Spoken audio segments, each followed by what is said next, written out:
is Linda Chin, your board chair. I'd like to welcome you to the public board meeting of the Baltimore City Board of School Commissioners.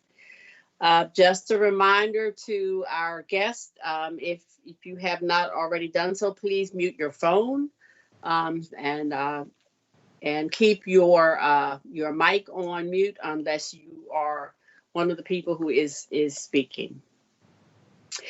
I'm going to first start off by doing a roll call of the board to identify who is a part of our meeting this evening. And just board members, remember, we'll be doing the roll call through the vote. I would suggest the board members, as when we're going into the voting process, if you would just unmute, that way you'll be ready to answer as we go through. Commissioner Bondima? Yes. Commissioner Brooks? Yes. Commissioner Frank? He was having Yes. some. Yes, Okay, yes, good. yes. Commissioner James? Yes. Commissioner McFadden? I'm here. Commissioner Reed? Let's see. Present. Commissioner Roberts? Here. Commissioner Sykes? Here. You and I am here. There are 9 members present. Commissioner Richardson is excused this evening due to illness. Is there a motion to reopen the meeting? So move, Bondima. Okay, is there a second? Second. Thank you, Commissioner McFadden. I got you. Okay. I'm going to do this a little bit different. Oh, no, I guess I better do it the right way. Commissioner Bondima, are you in favor of reopening the meeting? Yes. Okay. Commissioner Brooks? Yes. Frank? Yes, yes. Okay. James? Yes. McFadden? Yes. Reed? Yes. Roberts? Yes. Sykes? Yes. And I am in favor, and so that is 9 in favor, and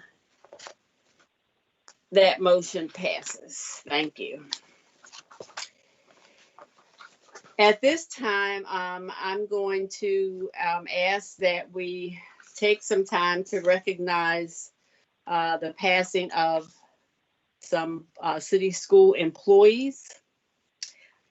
They will be remembered, we know, fondly by the greater city school community. And tonight, we as a board are sending our deepest condolences to their friends and family.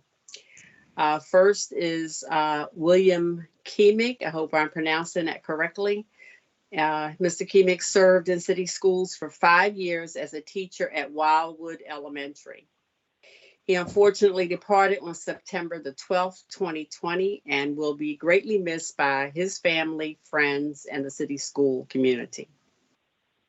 Leslie Faison served in city schools for 8 years as a teacher at Calvin M. Rodwell. Ms. Faison departed on September the 15th, 2020, and she also will be greatly missed by her family, friends, and the city school community. Joyce Schultz Bittner served in city schools for 26 years as a teacher at Graceland Park, O'Donnell Heights.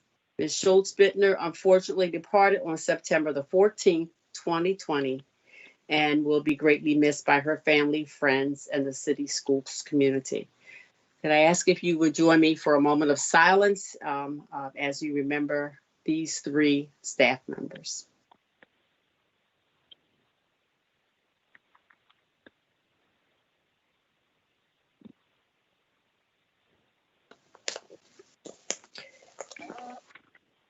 Thank you. And now, is there a motion to approve the prior open session minutes? So move, Bondima. Bondima, is there a second? Second, Robert. Commissioner Roberts.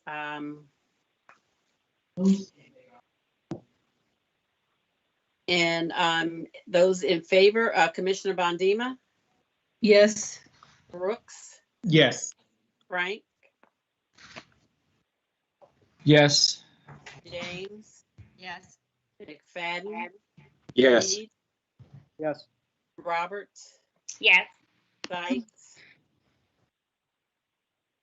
Yes. Okay, and I'm in favor. And so this motion also passes. Is there a motion to approve the closed session summaries? So moved, Frank. Thank you. And a second? Second, Reed. Thank you. And those in favor, Commissioner Bondima, Oh, yes. Brooks, Yes. Frank, Yes. James, Yes.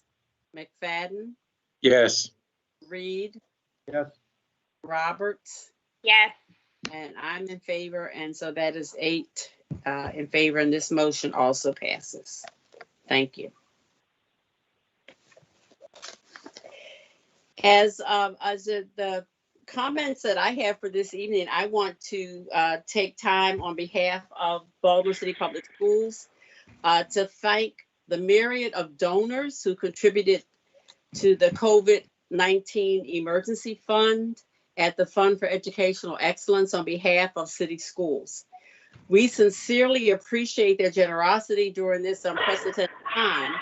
These funds are being used for things such as food distribution, technology support, devices, internet, and support for families as they navigate distance learning. Hundreds of donors contributed to this fund.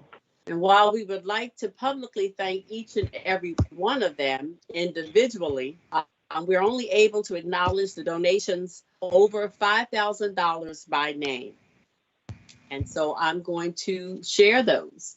The Able Foundation, Adrian Amos, American Trading and Production Corporation, the Annie E. Casey Foundation, Bernard Family Fund of T. Rowe Price, Bess Keller and Michael Tarrant of BCF, Carlton and Betsy Sexton, Cohen Opportunity Fund of the Associated, E. Original, Goldsecker Foundation, Harry and Carter Brigham, Ira and Edgar Ringler Foundation, James and Mary Miller of T. Rowe Price, Middendorf Foundation, Mike Henley and Kathy Benson, Nancy Savage, Northrop Grumman, Open Society Institute, Pat Campbell Fund of BCF, Paula Singer, PNC Foundation, Roch Foundation, Rembrandt Foundation, CQ, Sinai Hospital, T-Mobile, Thalheimer Uric Charitable Fund, the Alvin and Fannie B. Thalmeyer Foundation, the Harry and Jeanette Weinberg Foundation, the Herbert Bierman Foundation, the Joseph Meyerhoff Fund, the Lois and Irving Blum Foundation, the Philip and Burl Sachs Family Foundation, the Shelter Foundation, the Sherman Family Foundation, and Toyota USA Foundation.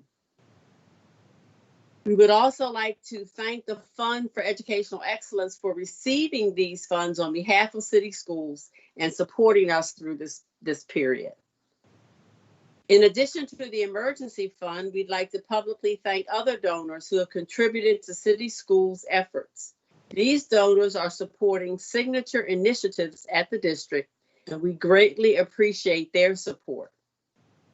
Charles and Lynn Schusterman Family Foundation and their gift of, am I reading this correctly? Was it Mr.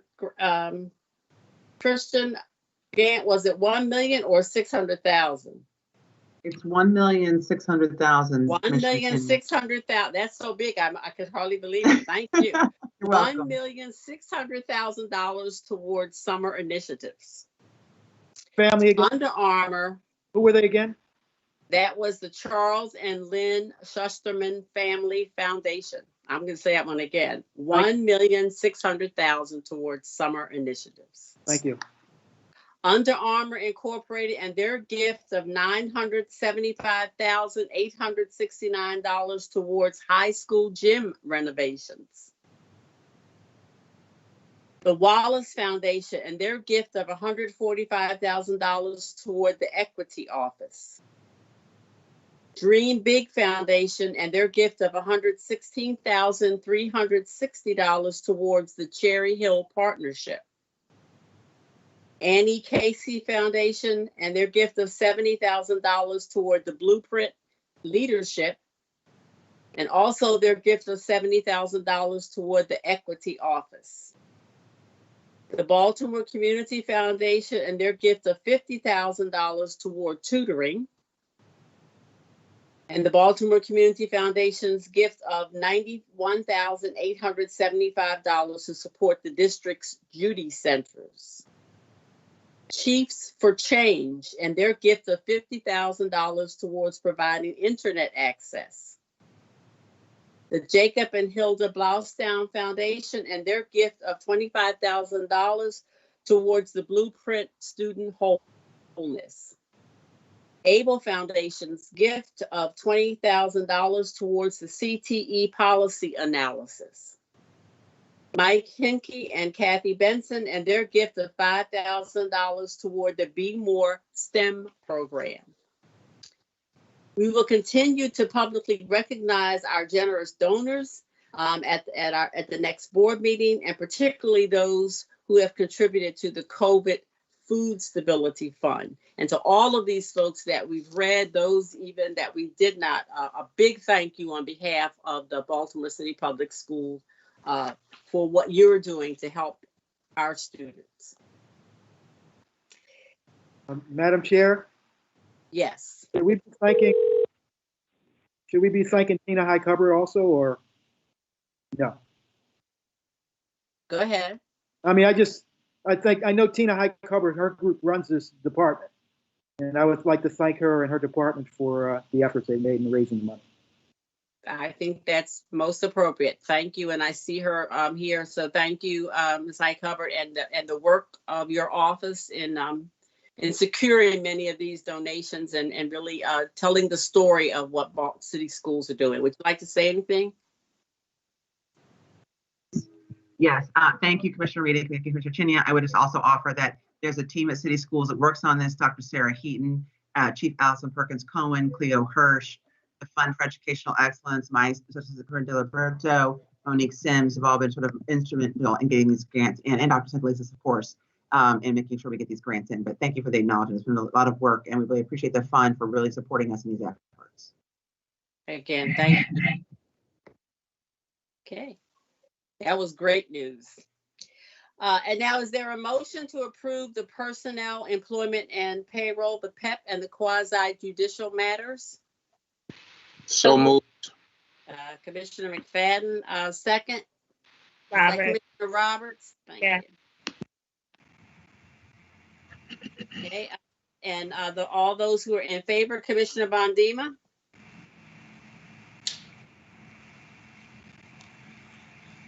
Is she still there? Commissioner? Yes. Oh, okay. Commissioner Brooks, are you in favor? Yes.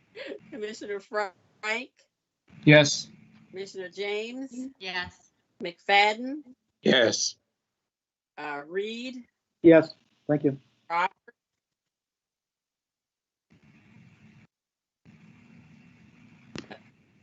Yes. Okay, I see you. Okay, and I'm in favor. No one opposed, no abstained. So that is 8 in favor, 1 absent. I make sure. I'm sorry, I didn't do that last time. So that motion passes. And at this time, I'm going to turn it over to Dr. Santelises for CEO comments. Thank you, Chair Chinia and commissioners. It is good to see everyone this evening. I want to first invite Chief Grant Skinner to for this evening's PEP agenda.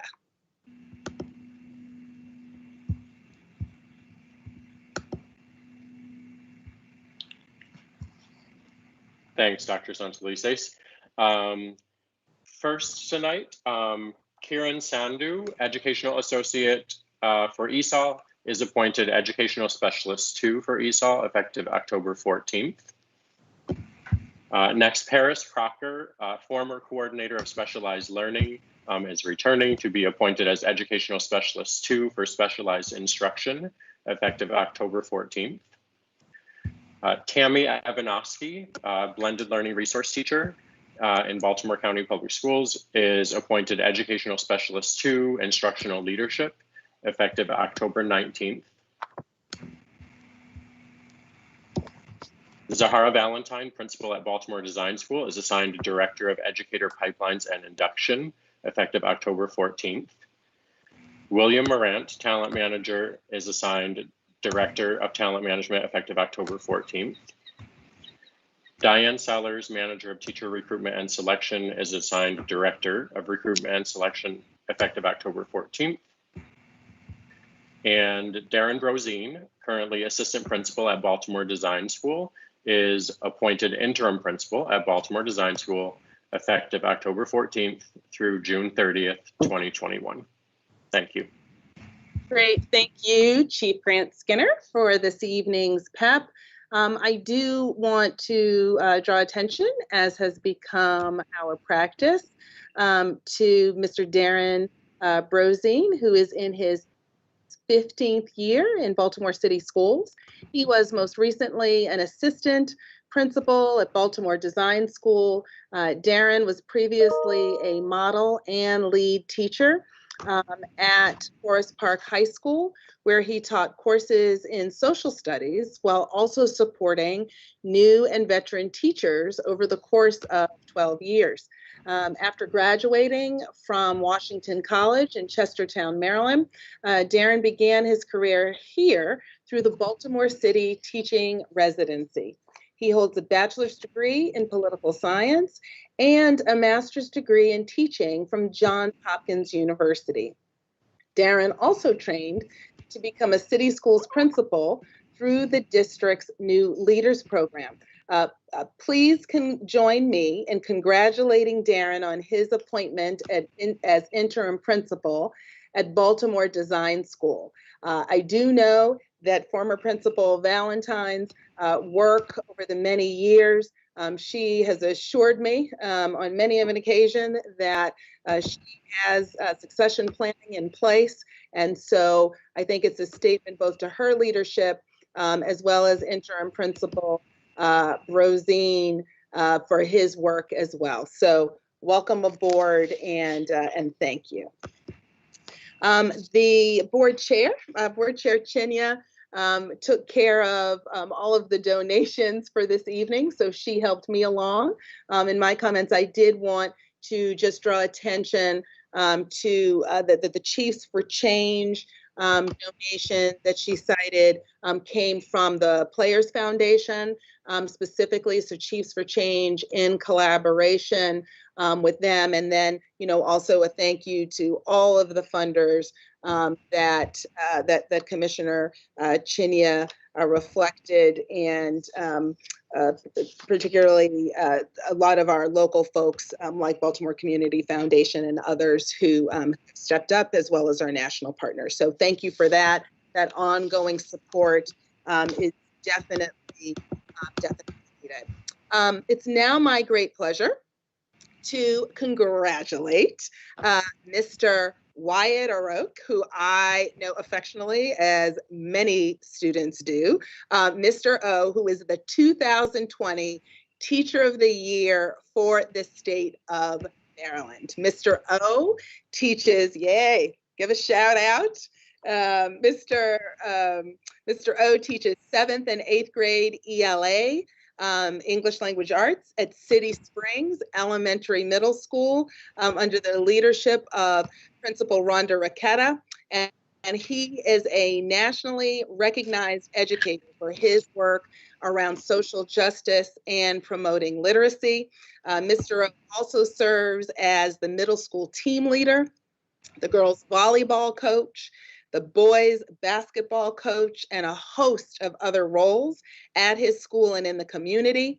He has received several state and national awards for his teaching, including awards from Johns Hopkins University, the University of Baltimore, the Maryland State Senate, the Baltimore Orioles. He was also awarded the Superhero Award by Ellen DeGeneres, where he was featured twice on her show. Mr. O was a 2019 Teacher of the Year semifinalist for Baltimore City Public Schools. He is the third city schools teacher to be named Maryland Teacher of the Year in the past 6 years.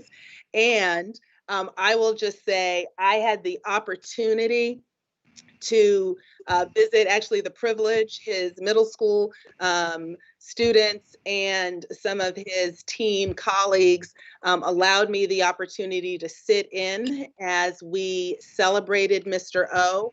And I will tell you, I was heartened that one thing is true for those of us who have taught and who continue to teach, those who continue to teach, is your students are actually the best testament to the power of your work. And when I say on that one call, we had generational students logging in, chiming in to talk about his impact. So congratulations to Mr. O, who comes in a long line of Baltimore City recognized and extraordinary educators. You represent us well. Congratulations, sir. Also, October is National Principals Month, and I am very pleased to express my gratitude for everything our school leaders have done on behalf of our students, staff, and families. Without a doubt, the principalship is one of the toughest jobs in public education.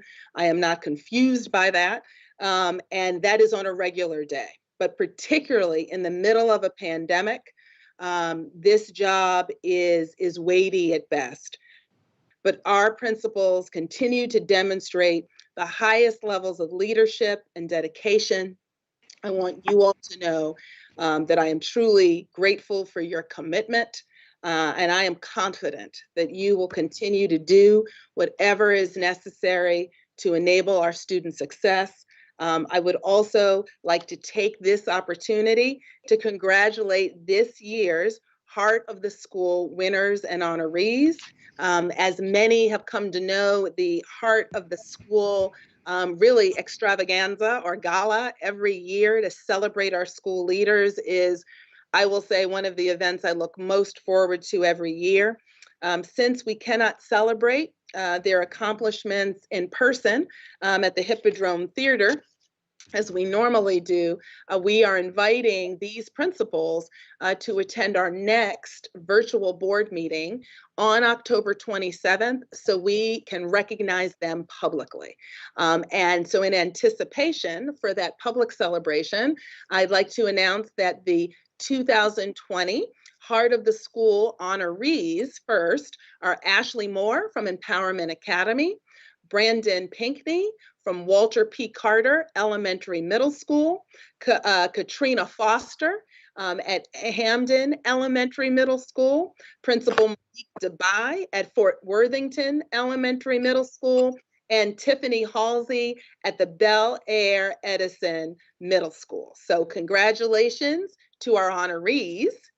And then I would also like to recognize the 2020 Heart of the School winners. And they are Amber Kilcoyne at Medford Heights Elementary, Principal David Guzman at Mary E. Rodman Elementary, Jill Manco at Liberty Elementary, now formerly at Liberty Elementary, now at the Able Foundation, Mark Gaither at Wolf Street Academy, and Zahara Valentine from Baltimore Design School. Congratulations also to our Heart of the School 2020 winners. And we are so proud of you, your accomplishment. We look forward to celebrating you even more. And a real special thanks to Roger Schulman and the Fund for Educational Excellence just for their partnership and support in recognizing our top performing principals and all of our principals. The fund has put on events for our principals, loved on our school leaders in just ways that acknowledge how special they are. And so we really thank you for the continued partnership as we really endeavor to continue to celebrate excellence in school leadership. So thank you very much.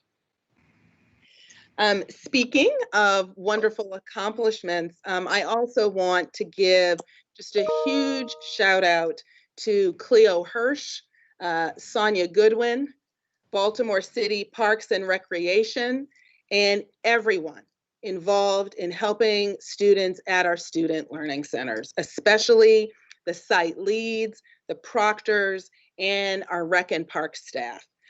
I think it is so important to recognize that our site leads and proctors stepped up to help our students negotiate our learning platform so they could benefit from virtual learning, even though that wasn't their regular job.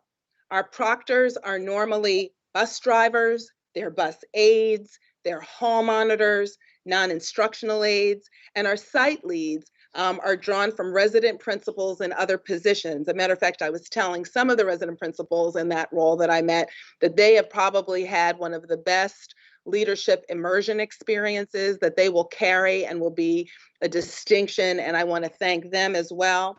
I think all of these city schools team partners have in common is really a shared commitment to do whatever is necessary to help our students be successful. I have visited sites regularly. I've seen people like Mr. Gibson, Ms. Scott, Mr. Alate at Waverly. I've seen Mr. Brunson and Ms. Vaughn at Baybrook. I've got a chance to meet Ms. Carter and Ms. Dobbins at Pimlico, Mr. Turner and Ms. Hamat at Mary Rodman, and Ms. White and Ms. Smith at Sandtown Winchester.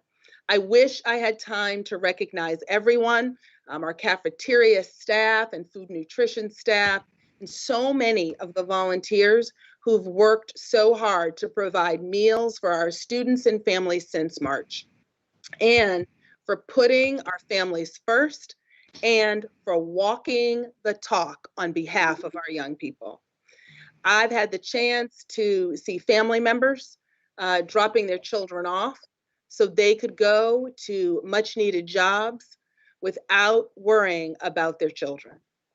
I've heard that some of our proctors enjoy their work and students so much they are thinking about making a career change to educator positions. I had to warn Director Moore at Rec and Parks that I was personally recruiting a young mechanical engineering student at Morgan State, a young man who is just fabulous with our young people. And I was already recruiting him to come and teach math because he was teaching it that day anyway within city schools. And one of the things that I have seen continually as a continual theme really has been the positive things that are going on in our student learning centers. And despite some of the highly inaccurate and quite frankly, self-serving claims that I have seen on Facebook, it has been done safely. And it's been done in alignment with health and safety protocols. I have seen in person, on the ground, with parents, students, educators, what happens when adults care about kids. And I frankly am inspired to do more. Later this week, as promised, I will announce our plans for how we will handle the balance of this semester and the rest of the school year. Tonight, I want to share just briefly some of the thoughts that are guiding our decision-making. The question I have been centering on in this moment is the meaning of the word essential.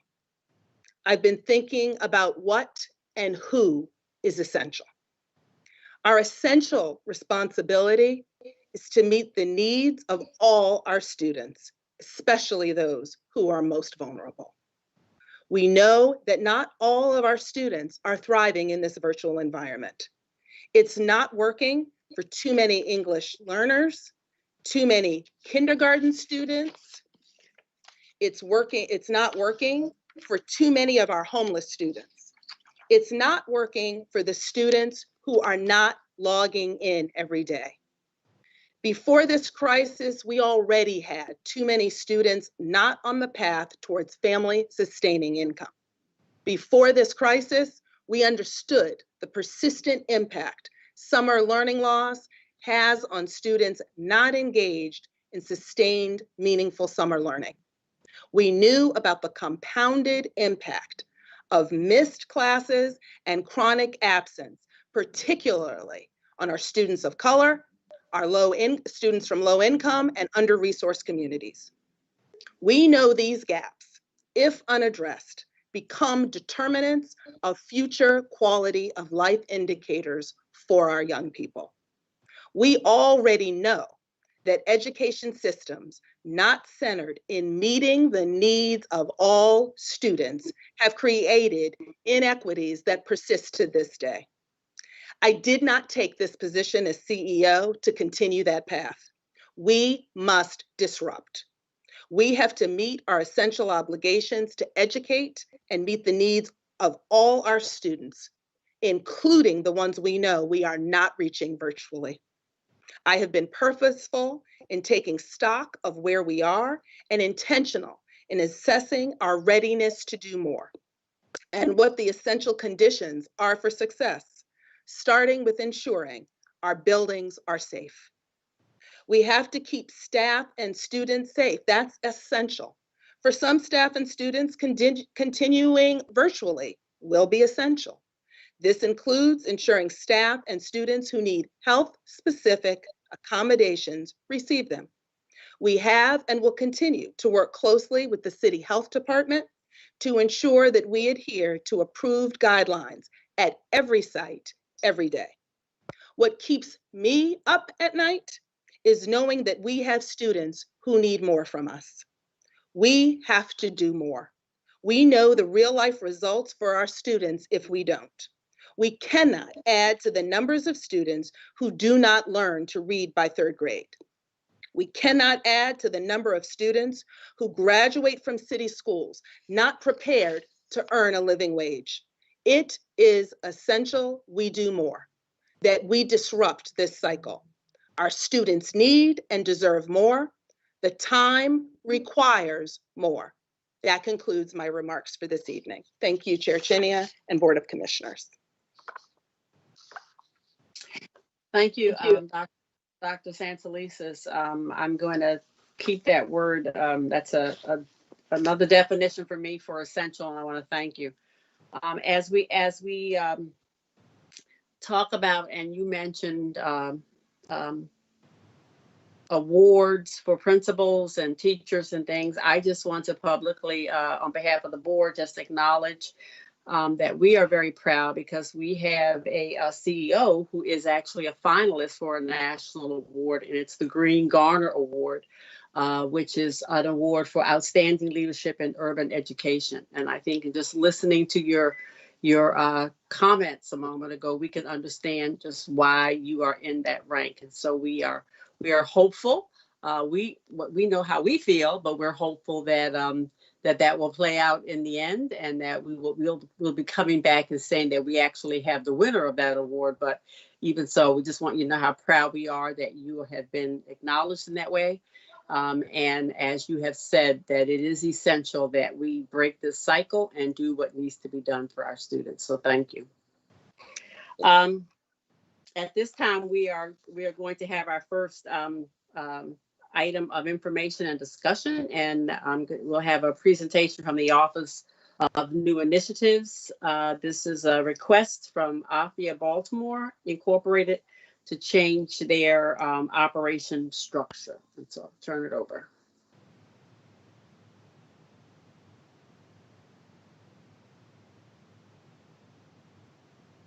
Good evening. I'm Angela Alvarez. I'm the Executive Director of the Office of New Initiatives. It's good to see all of you guys. And congratulations, Dr. Santelises, on that, being a finalist for that award.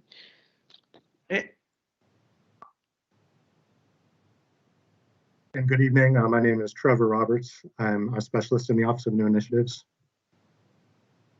Tonight we'll be presenting a request from AFIA Baltimore on the structure of their operating organization. Whenever we receive a request from an operator that requires board approval, we look at a few key considerations. So I'm just going to go over how we vet these requests. We look at the operator's evidence of demand or capacity to implement the change. We look at the school's rationale about how the change meets a school need. We look at evidence of how stakeholders were involved in vetting and approving the request. We look at the quality of programming offered by the school and the building capacity if the request involves enrollment.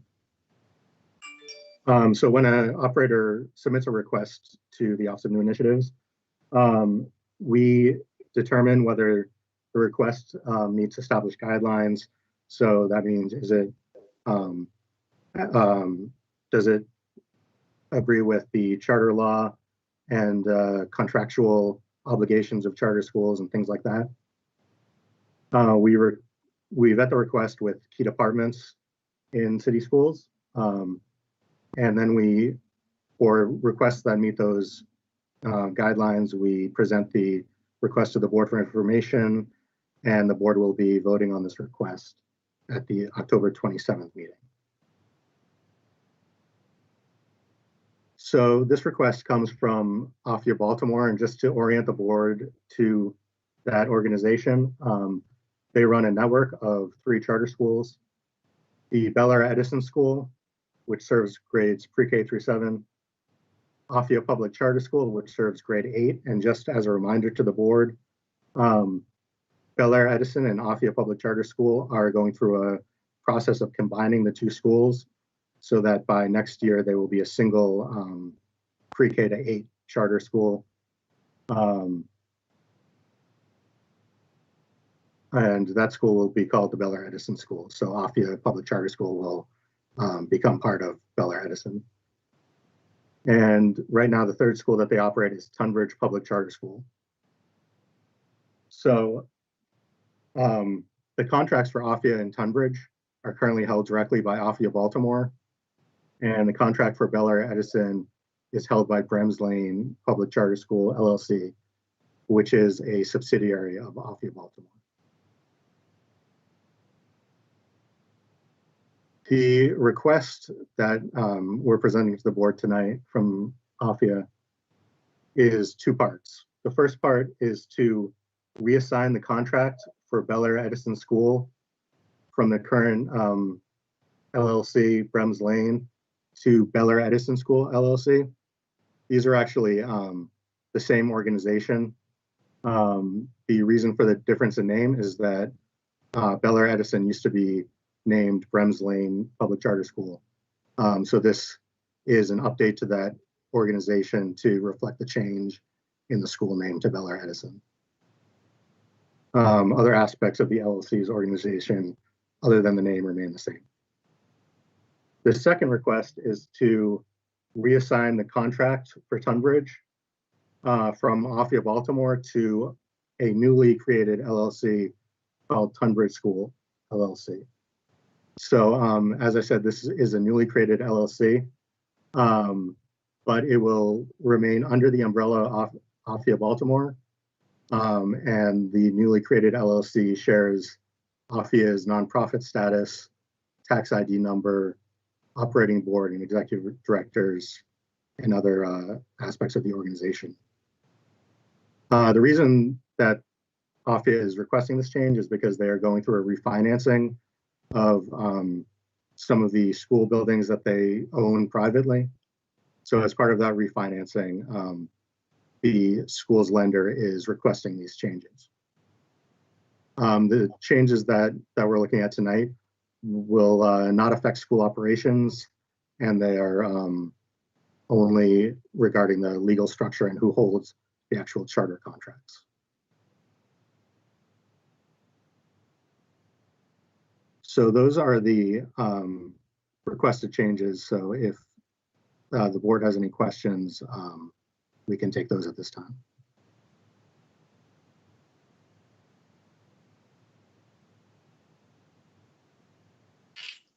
And just a reminder in the timeline, this will come back for a vote at the next board meeting.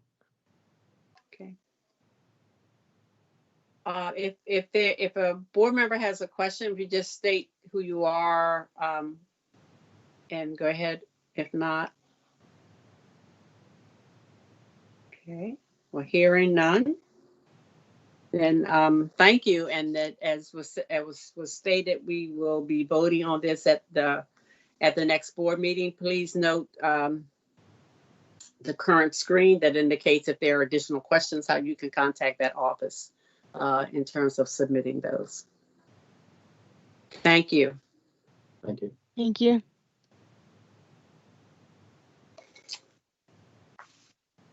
At this time, I'm going to be reviewing the consent agenda. Just a reminder that we will not be voting now. I'm just going to read them. If a board member would like to have an item removed, please state a specific question that you might have for staff so they can be prepared to answer those. We will come back to the consent agenda after public comment. Item 8.01, which is policy IHBB, gifted and advanced learning, second reader. Item 8.02, policy ACH, nursing parent, second reader. They're both going to be pulled. Excuse me? Meeting, like a work meeting that I'm sorry, I didn't hear that. I believe that was Trevor, but he's muted now. Oh, okay. Okay, so those two items are being pulled for unless there's another question, they're being pulled for vote for the student. Okay. 12.01, Johns Hopkins University Center for Talented Youth. 12.02, Great Minds, PBC. Madam Chair, may I pull 1202 and 1203? Just explanation in terms of how that relates to CARES. Okay, 12.03 is math and literacy intervention programs. You want to know how they relate to CARES? Both are funded through CARES program, and I would just want to understand how the whole dynamic in terms of CARES funding, how it relates to spending for these two programs, and how it relates to the timeline for the program. All righty. Thank you. 12.04, Fund for Educational Excellence. And 12.05, Duty Centers. Okay.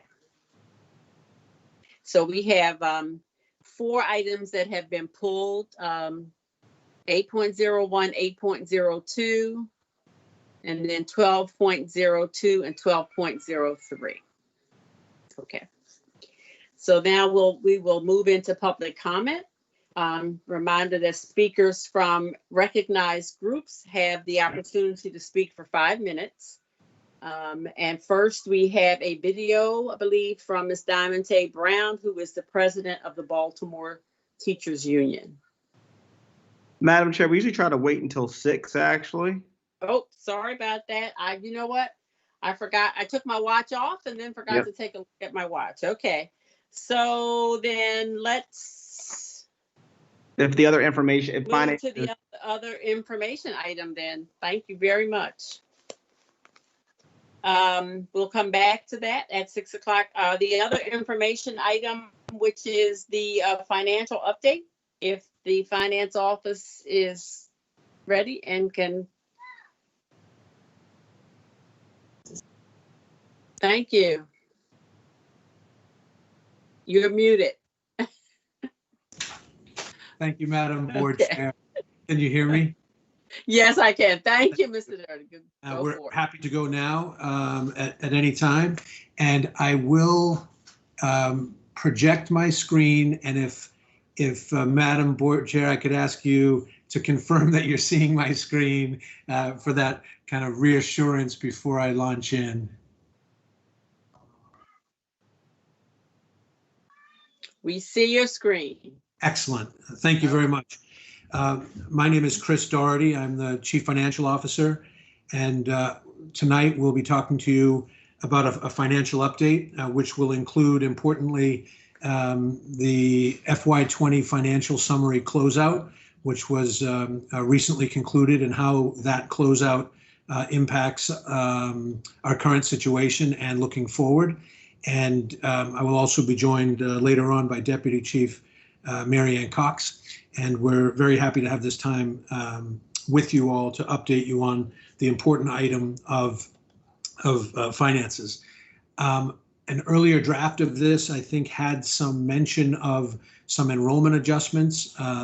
Those will not be part of tonight's discussion, but it's possible that an earlier agenda item has that on there. That was taken off, and it wasn't originally part of the agenda. It was added and then it came off. But there's lots of material to cover now. So what we're hoping to do in our time tonight is to make some introductory comments about our financial situation.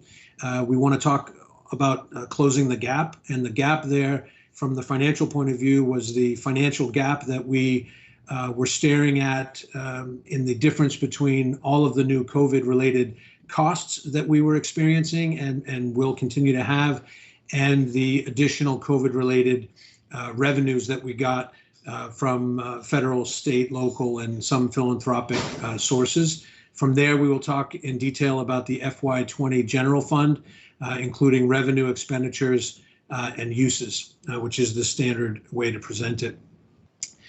A little bit of background before we jump into the update. Background known very well to the board and to others, and that is as we were continuing to grapple with COVID-related activities, we estimated in August that we had about $131 million in COVID-related costs that we were experiencing. And we, as the board knows and others know, the district, that is, received federal, state, and local additional revenues to apply towards these costs in the amount of approximately $77 million. We also, from the very beginning in March, were doing whatever we could to repurpose and to preserve funds. And we did that to the tune of about $17 million. When we were looking at how much from FY20 we would have to apply towards FY21 and beyond costs, we estimated that we would have in the range of $16 million to do that. And that is the math, the arithmetic that led to an estimate of approximately $21 million gap due to COVID-related activities in FY21. That is the gap that I refer to and that we've been working very diligently to address ways to close, because as the board is well aware, we are not in a position to be able to deficit spend even for just one period under extenuating circumstances. We are required by law to have a balanced budget in the same period. So when we first identified the $21 million gap, we simultaneously had to identify ways to close that gap. And also, not to put too fine a point on it, but we, as the board knows, the approved FY21 budget contained no COVID-related costs. A budget like ours, a large public budget, is a multi-month production. It typically takes about 9 months, and the timing of COVID and the approval of the FY21 budget resulted in the fact that the budget that was approved in early May for FY21 just did not contain any COVID-related costs. So that's what led us to have to identify very quickly ways to close that gap. So we had estimated previously the 16 million, a little bit of context on that number. We had estimated in materials to the board approximately $20 million that we thought would be available to apply towards COVID-related activities. We had a plus or minus 20% factor on that $20 million estimate, which then came to be called 16 million because 20 million less 20% is 16 million. Of course, 20 million plus 20% is 24 million. And as it turns out, when we closed FY20, we were quite pleased that we were on the slightly higher side of that estimate. That is to say, we had $26 million available because of the savings, because of the activities that we put in really from the beginning in mid-March when this period began. And so with the application of that 26 million towards FY21 COVID costs, that estimated $21 million gap comes down to a more manageable but still quite significant $11 million gap. Excuse me. And interestingly, because this presentation was prepared some days ago, but it really rings true with Dr. Santalisis's comments about things that are essential. And there are certain items and certain conditions that city schools must have in place to ensure safe and successful schools for our children. And those things they include clean, safe buildings for children and staff.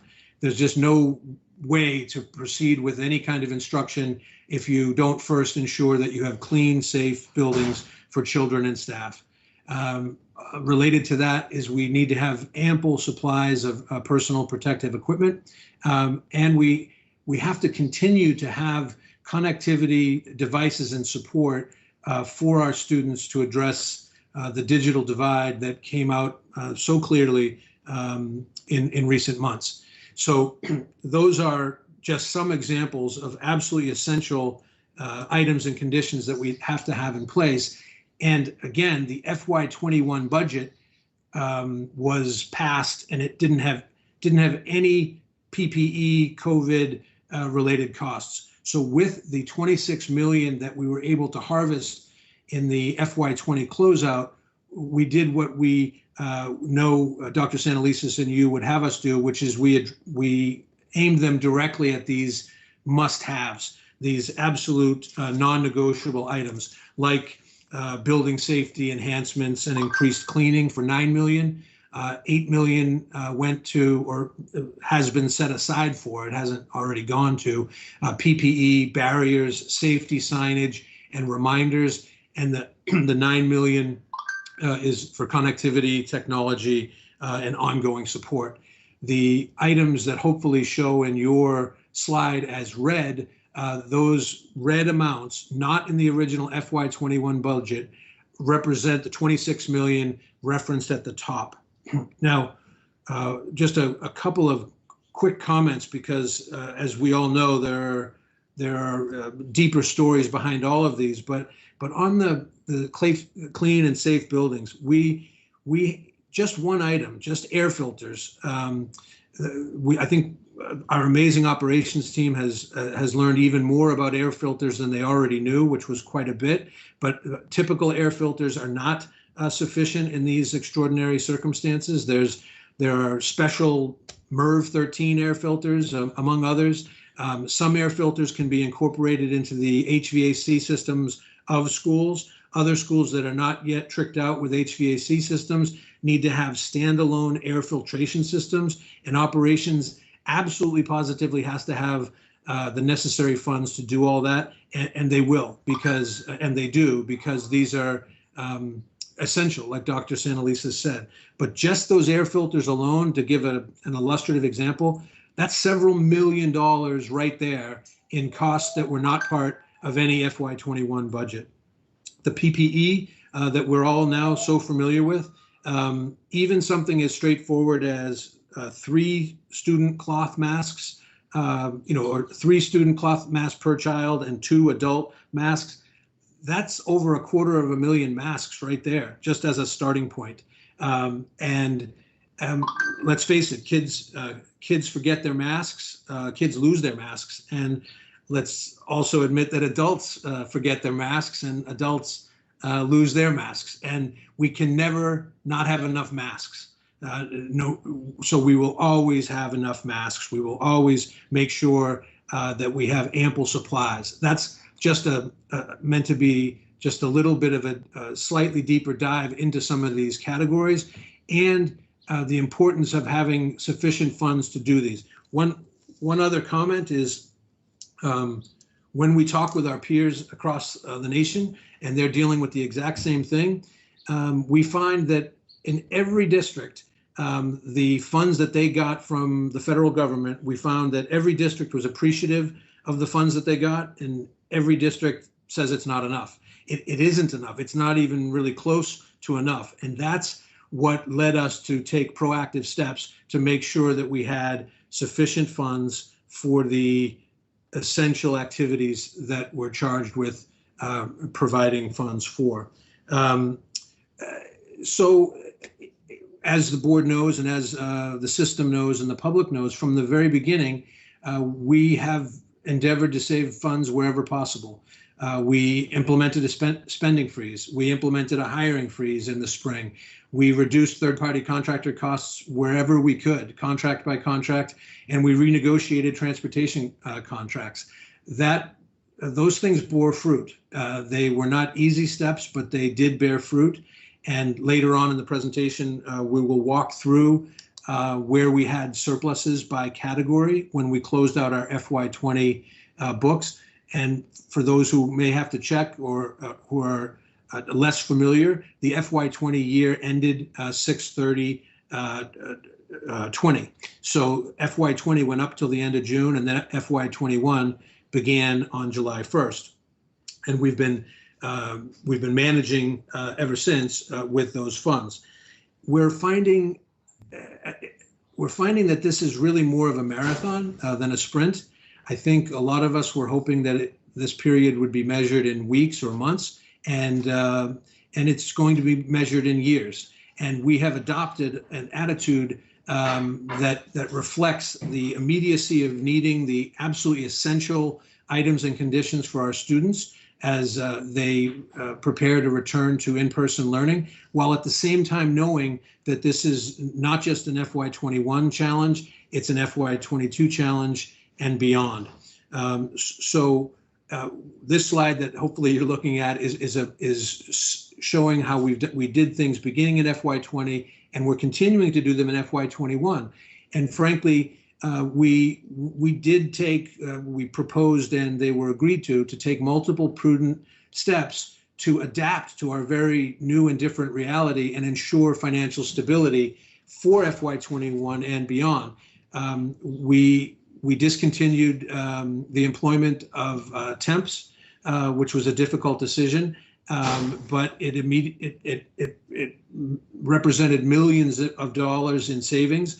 And savings that we can use and are using for specifically those categories that we talked about a few moments ago. We continue to be repurposing grant funds wherever allowable.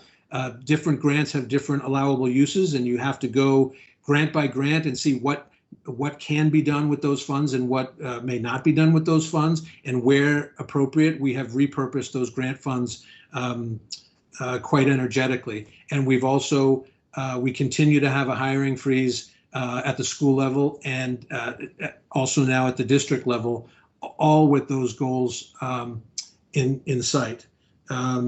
It's not been an easy period, and it frankly won't get any easier anytime soon, but we have met the most immediate challenges. That is to say, for the FY21, the year that we are in, we have good line of sight based on the additional funds we applied from FY20 and the actions that we've taken, that we project that by the end of the year we will of course balance, which we have to, but we have line of sight to balance by the end of the year. The reward for getting through FY21 in good shape is FY22. FY22 is shaping up to be extraordinarily challenging for multiple reasons. Some of them are related to COVID, and some of them are not related to COVID. We right now, based on current law, there is no Kerwin funding and there is no bridge to Kerwin funding, and that represents a drop in revenues in the tens of millions of dollars. And that's what finance is keeping an eye on as we continue to look at meeting the needs of our students now, meeting the needs of our students as they return to in-person learning whenever that happens, and then also looking at FY22 with an eye towards knowing that it will be at least as difficult as FY21 is shaping up to be, if not more so, because the COVID-related items will be compounded by potential significant loss in revenue that that is both not related to COVID on the one hand, but if receipts and other economic indicators are down, that of course has an impact on our budget. So those are these slides here. One other aspect that I want to make sure we talk about is we just finished our external audit for our financial statements, and we have received a clean audit. That is to say, an audit with no findings for the 11th year in a row. Auditors like to come up with findings. That's what they do, and that's what they are good at. And for 11 years in a row, Baltimore City Public Schools has received a clean audit. I think that's a remarkable achievement. I'm too new to have that be a reflection on me. That's why I'm pointing it out. It is a reflection on my colleagues. And I want to take a moment and recognize some of those. I will be brief, but it really is absolutely the right time to do so as we get our 11th clean audit in a row. Some of my new colleagues who play an unbelievably important role in doing that. It's literally hundreds of thousands of transactions, and they do them extremely well in a short period of time. Wayne Godfrey, Lola Sule, Renee Calvi, Alicia Armorer, Deborah Winslow, Dawn Ferris, and Fatima Adewumi are outstanding colleagues, and they are the ones, along with Deputy Chief Mary Ann Cox, who have now done 11 straight years in a row with clean financial audits. And it is to Deputy Chief Mary Ann Cox that I want to pass the control so that she can walk us through the FY20 closeout slides. Mary Ann? I think someone had their hand up. Did Commissioner Reed have his hand up? Yeah, Chief, you mentioned the audit and how it was clean. Yes, sir. Can you explain to me I don't know if you can pull it up, page 4 of the audit, the opinion? I don't have it up, but I can. I can read it to you if you want. Please. Because I need explanation in terms of, doesn't sound super clean to me based on what they said. Our consideration of internal control was for a limited purpose, described in first paragraph. Was not designed to identify all deficiencies, internal control, or material weaknesses or significant deficiencies. So is that perfectly clean if they're limited in terms of the scope of their approach? Yes, they are. The auditors never claim to catch every possible significant deficiency or material weakness. What they're saying is they go through generally accepted accounting procedures, and they review our transactions on the basis of that, but it is never their intent to catch everything. And I would only add, Commissioner Reed, that what you point out in plain English, does sound a certain way. That's standard auditor boilerplate. What's the right word? Just standard auditor stuff. So that, that's in every audit that I've been associated with, that they have those disclaimers, which actually do seem to water their findings down. But it's a standard. It's nothing unique to Baltimore City. So what would be a limitation? What? What would be a limitation in terms of their scope?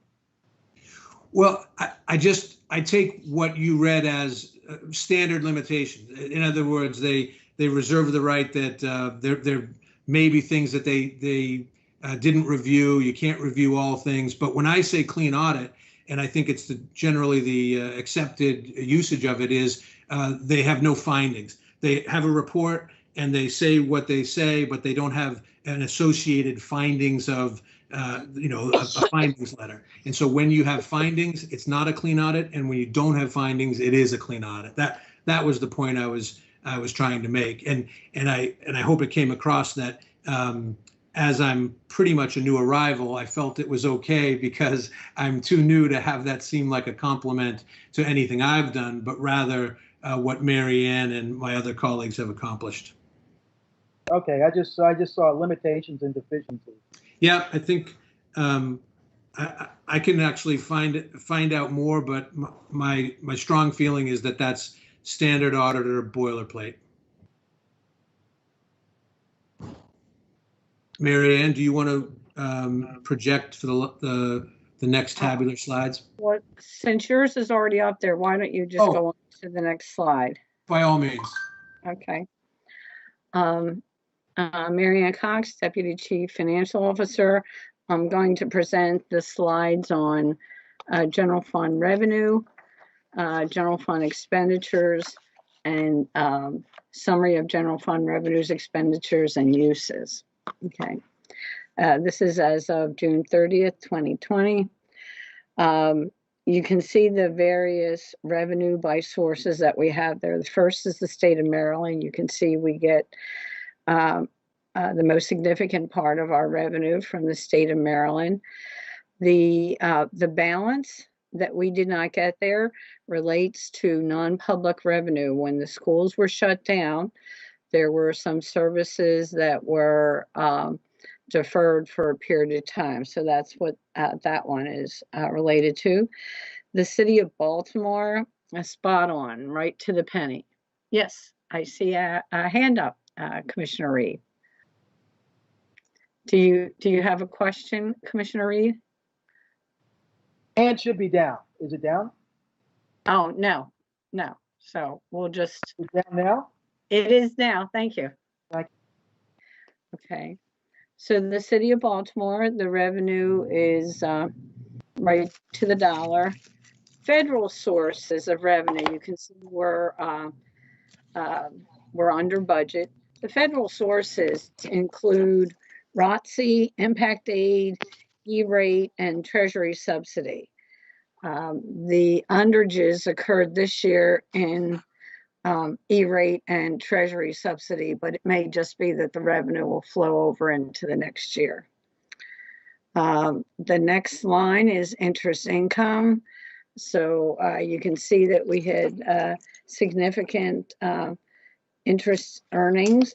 Now that interest earnings isn't just investment income. It is also an adjustment of our investments to market, which is what we must do at the end of each month. So sometimes that's a positive number, sometimes it's a big positive number, sometimes it's a lower number. For other revenue, the biggest item in other revenue is MSA revenue. Now that's general fund revenue that MSA pays city schools to work with the 21st Century Program. So it also, other revenue can be a lot of things. It's school police overtime, it's non-resident tuition, it's summer school tuition, it's, if people rent out the schools, they can, that's where this money would go. So other financing sources, 22 million, that is the amount that was in the budget to begin with. If you go back to the FY 2020 budget, you'll see that. So we have a total of $1.175 billion in revenue, 1.180 in actual, for an excess of revenue over budget of 5.4 million. Okay, so the next one is general fund expenditures by object. I just want to point out that this is budgetary basis. And what that means is that we take our actual expenditures, we subtract last year's encumbrances and add back this year's encumbrances. So this is a standard reporting for a budgetary basis. It's some people consider it the best approximation of how you stand compared to budget. So you can see as we look down here for the favorable variances, because you can see a 1.175 billion budget with a $1.1 billion actual. So you have $73 million under budget. Now, there's not a big variance in salaries or fringe because we continue to pay our employees during the time of COVID. No, we did not. Now, our employees, not our non-employees. So temps and substitutes are not our employees. So, but everyone else, everyone who was a permanent employee continued to be paid. You can see for the size of the budget and the actual that contractual services had a higher variance about $16 million, and materials and supplies, $8.3 million. I believe that this can be directly related to the closed schools. Let us remember how the information was conveyed to us and all the other LEAs when schools closed. Remember, they told us on a Thursday that Friday, I believe that was March the 12th, they told us that the next day would be our last day of school, and then everything got closed for 2 weeks. Okay, and as that time period ended, it's my recollection that they did not. I think we closed for another 3-week time period. You know, and it was piecemeal, and so some of this was difficult to know how to handle these decreases in expenditures. Now, I will say that what we ended up doing long term under contractual services was we made special agreements with our transportation vendors. Remember that the CARES Act required that to the highest amount practicable, the LEAs were supposed to try to pay their vendors and to pay their employees. So we took that to heart, and we were required to comply with it. So, you know, the transportation vendor contracts were a part of that. Now, for utilities and other charges, you see that there's a favorable variance of 9.7 million. Remember, travel was cut off. I believe it was either in late March or early April. They just said, nope, no more travel until I think it was at least the end of May. So there were expenditures that we knew we were not going to have. Debt service makes sense. You know, we issue debt obligations, and we're required to pay for them, and we do each year. Now, the transfers here, these transfers are a lot of different things. The biggest number in there is non-public, but it also has Oklahoma IKC, the Department of Juvenile Services, the Department of Health Services. You know, there's a lot of things that we pay other LEAs or agencies to serve our students. So that would come down here. But just as I said that the non-pub revenue was down, you can see the non-pub expenditures were down as well. So here we have, excuse me, a positive variance of $73.9 million, which is a sizable amount. Going to the next page, There's just something I want to bring to your attention on uses. Please remember, this is being expressed in budgetary format. One thing I want to say is, like, if we just looked at the top two lines, the comparison to last year was our numbers this year is only 20 million higher than last year, which is kind of surprising. As last year was a relatively normal year, if you want to use those words. I'm not sure we know what normal is anymore. But and going down, the first two lines are all costs borne by the general fund. But the general fund is responsible for a lot of costs that are not on the general fund. Okay, so all right, the other financing sources for FY 2021, the board had already approved a other financing source for the FY 2021 budget of $15.3 million. These additional encumbrances, remember I spoke before about when you do budgetary basis, you take out last year's encumbrances and add back this year's encumbrances. So you can get some pretty wide swings. In this particular year, our encumbrances increased by just about 4.6 million, which is a big swing for a single year. And then in the general fund funds the deficits of the food services operation.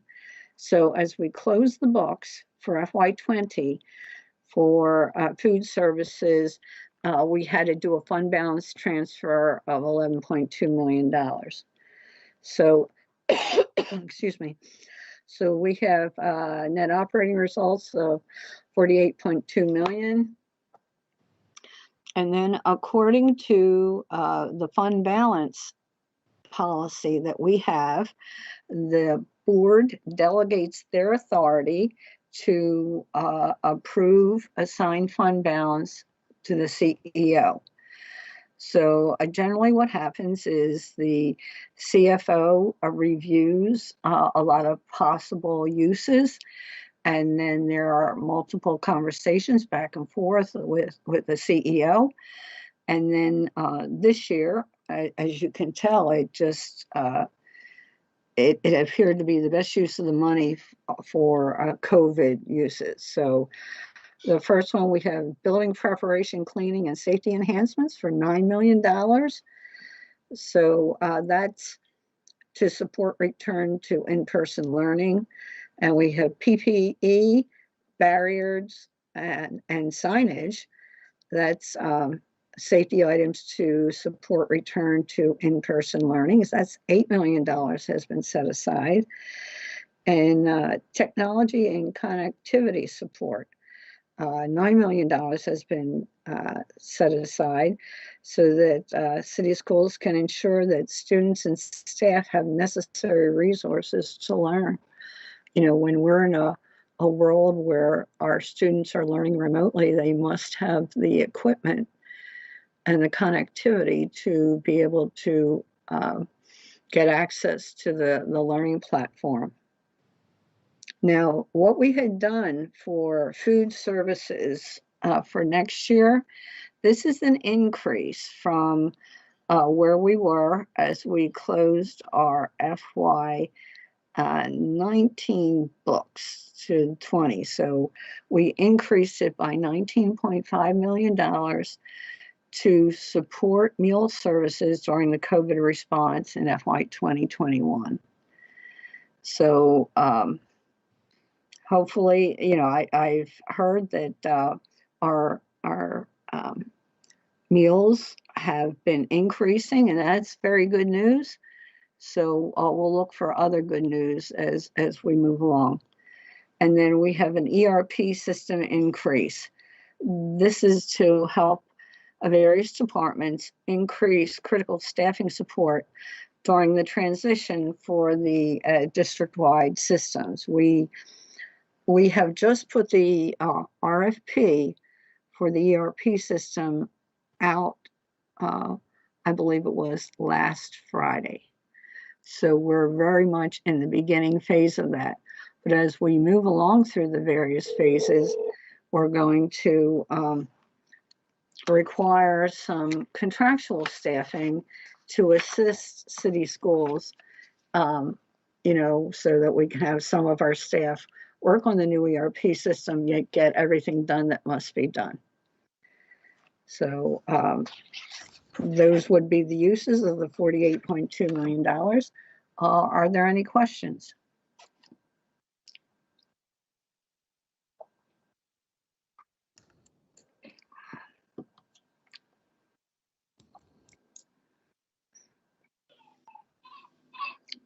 Okay.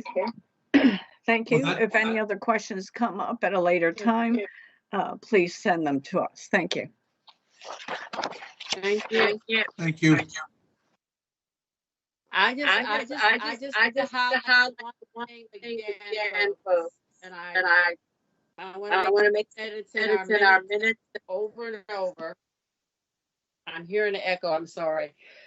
We just completed an 11th year of a clean audit. So I just hope, please keep that in mind, because I think that's an important message that needs to get out there.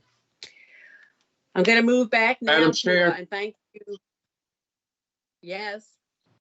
If Chris is still there, I just wanted to quickly just ask a question, because he mentioned to us, Chief Daugherty, you mentioned, and this could also be for our legislative folks, and Dr. Santelises again, with what we're looking at, right? Without the bridge to Kerwin, without Kerwin, that poses very serious implications to how we are going to move forward.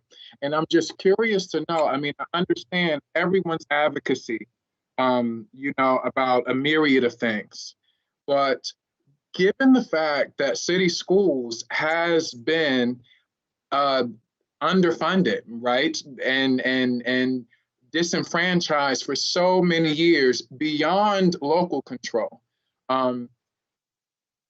what is our role now in advocating, you know, with our elected officials, with our state legislators, with our federal legislators, in figuring out some sort of support or some ways to start considering closing gaps that we are already anticipating having?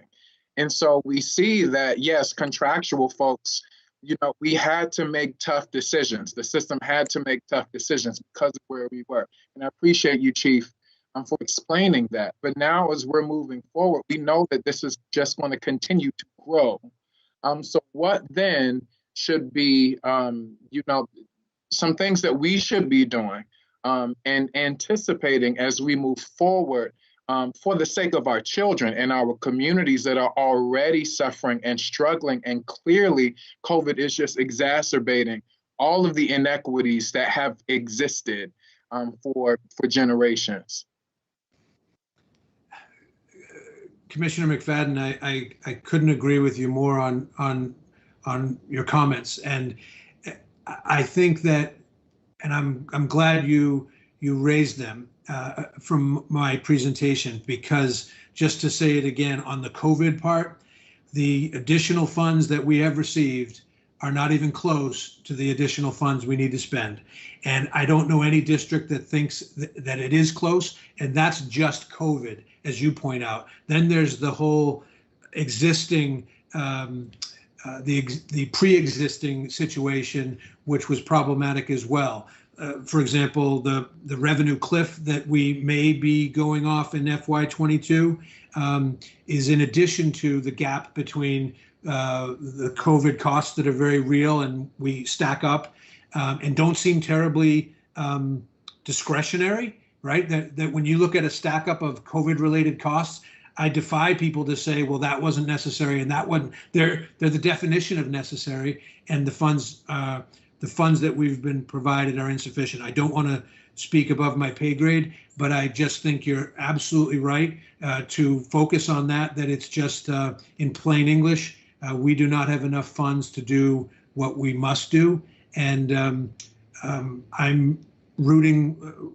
We follow the activities that happen in Washington, and we were hoping for another bill to come down that has had some ups and downs, but we all know it hasn't come through. And I don't know what to say other than, from my point of view, to keep saying in plain English that we just don't have enough. No, and thank you, Chris. I think that was spot on. Commissioner McFadden, this is part of why the work that, Chris and Marianne, both the chief and the deputy and their team has been doing is so important, because it allows us to be able to quantify and qualify what those additional expenses are, and to continue to really educate and get out into the public dialogue what we know, and the case making we made during Kerwin. We were able to challenge, some of the things that are poured out into the public sphere about Baltimore City being among the highest paid, when we know that those figures are linked to census data, right, and cost of living. We know what it means to actually, look to people who understand school finance and equity issues within Maryland. So I think, one, we've got to begin that campaign again. And you and the board, frankly, were masterful in continuing to get that message out, and we're going to have to rev that up again. I think the second piece is having some real proposals on the table for state policy and state approaches to budgeting. So, for example, we know already that the state of Florida and the state of North Carolina have already made legislative decisions to hold school districts harmless for the coming school year. So not the school year we're in, but the year that Chris just referenced. 22. Exactly, fiscal year 22, where we know that cliff is coming. And so I think, to your point, it's an excellent time for a wake-up call to be able to say, we can't sleep just because we're dealing with all these other things. We've got to also have part of our strategy include doing what you just did right now, and that is calling out and saying, all the pandemic has done, all the racial and national unrest, the most recent, has done is just exacerbated where we were when we were making the case, the last 2 to 3 years. So I'm glad you pointed it out. I'm glad the board is holding us to that. And, there are real things we need to do message-wise, organizing-wise, and frankly, with regard to legislative action as well, because we're seeing it in other, like I said, North Carolina, Florida have already done the hard work of saying we're holding districts constant, because they know that the enrollment data does not, is not going to reflect a full school year. And we're actually encouraged that some of our numbers didn't go down as much as they could have. But the reality is the same, and it's not just Baltimore City. It is across the state, it's across the country. It is just negatively impacting us in particularly hard and harsh ways. So you're right to bring it up and hold us accountable for it. I think Missouri's in that Hold Harmless club too, Dr. Sanalisis, and it would be a great club to join. Agreed. Thank you, Chris. Now we've got 3. There's probably more this week. So and thank you, Commissioner McFadden, for that question very much. Absolutely. And just very briefly, if we could possibly, and I know it would be more of a board thing, but with those districts and those states that we've just named, it would be really interesting if we could somehow connect with them just to help develop our strategy. And this is what I'm saying to my board colleagues as well. I mean, I know that we are all members of CUBE, of course, and the Council of Great City Schools. And I think it's critically important now to just converse with them, to talk more strategy as we move forward. And just finally, again, certainly we thank all of our philanthropic partners who Chair Chinya named earlier, but that is, and we clearly appreciate that, right? But that is still not going to be enough for the work that our children and our communities deserve in what we've still been talking about, acceleration, but we clearly know that there's going to be a great deal of remediation needed as a result of where we are now. So thank you, Chief, and to your team, Mary Ann Cox and everyone that you named earlier. Thank you. Thank you, Commissioner. Thank you. And then I would also say to board members, because this is a big week in terms of some of those organizations that we are affiliated with that are meeting. And so we need to take seriously our connections and advocacy, and as we are attending either the MABE conference or the Council of Great City Schools to make some of those contacts that Commissioner McFadden was making. So please, colleagues, remember that as we move forward. I want to thank the public for your patience as we adjusted the agenda a bit. But at this point, I'm going to go back to public comment, and we have a video from Ms. Diamante Brown, from the president for BTU.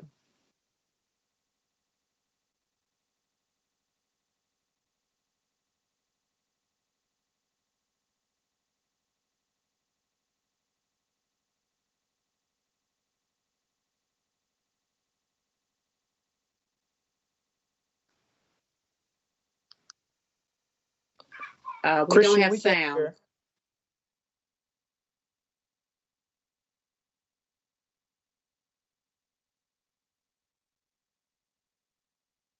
Okay, you said sound didn't work? No, it didn't work. Correct. We didn't have sound. Okay, I'm not sure why that is.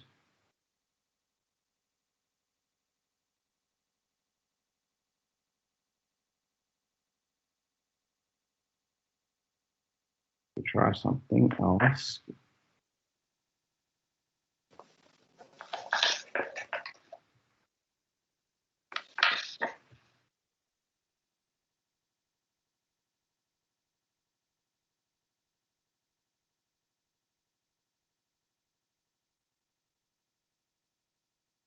Okay, let's see if this. Sorry, folks, bear with me.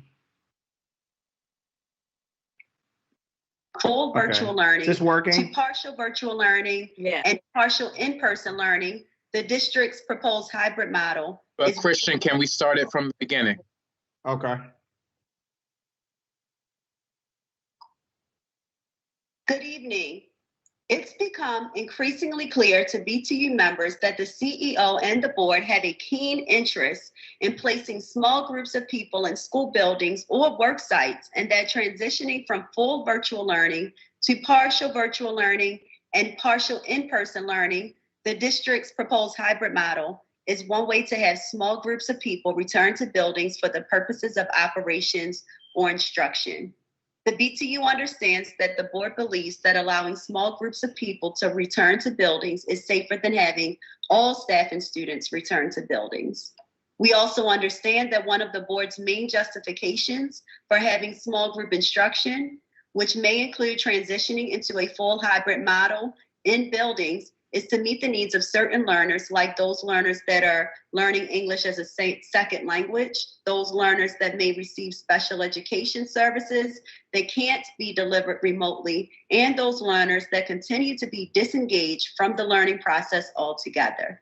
Additionally, the board has made it perfectly clear that the BCPSS reopening plans, which includes the safety guide for keeping staff and students safe in our buildings during the coronavirus pandemic, is what staff, administrators, the community, and parents should refer to when wondering how BCPSS will deal with all of the safety measures, procedures, and protocols that are recommended to be in place prior to having people return to buildings and while people are in buildings.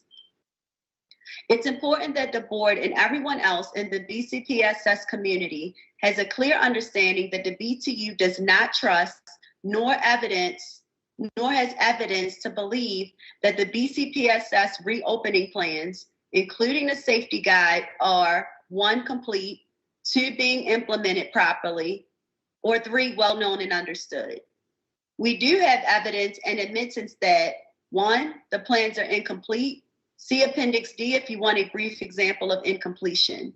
2, some employees on site have reported that they haven't been given proper PPE. Administrators have to be reminded to wear masks. No one screened them before entering the building. A health screener was not wearing a face shield, which is required according to the district's plans, and that their workspaces are in the exact same condition as they left them, indicating that they have not been cleaned since March. And 3, district leadership is not able to answer basic but very important questions about what the meal plan will be during a full hybrid model. I hope the board can now better understand why we are asking for full virtual learning for at least the first semester. Educators want to be back in person more than anything, but not until it's safe. We want our schools to have the best educational experience, and since our district has proven to be limited in its ability to meet basic needs like providing toilet paper, providing AC, heat, windows that open, sufficient technology, and fully staffed schools, BTU members stand ready to do everything we can safely to enhance our students' learning experience. As always, BTU members have gone above and beyond to create the best educational experience that they can, even in a virtual setting, and are using this new way of learning as an opportunity to increase our students' computer literacy skills. BTU members stand ready to continue going above and beyond to create the best educational experience for our students once we return to in-person learning, but we continue to be reminded that the district does not have final reopening plans, has gaps in enforcing the unfinished plans, lacks capacity to do something as simple as labeling occupancy maximums of classrooms, doesn't have enough money to implement the highest, not recommended, level of safety measures like proactive testing, and doesn't have enough staff to execute one of the most basic safety measures, cleaning. With so many limitations, shortfalls, and uncertainties, the BTU is once again asking the CEO to continue school fully virtual for the entire first semester. To be clear, we understand that this is a decision that the CEO can make without a board vote. But we also understand that the members of the board have influence and access to the CEO. We are asking you to use that influence and access and publicly encourage the CEO to continue school in a fully virtual setting for the entire first semester. Thank you.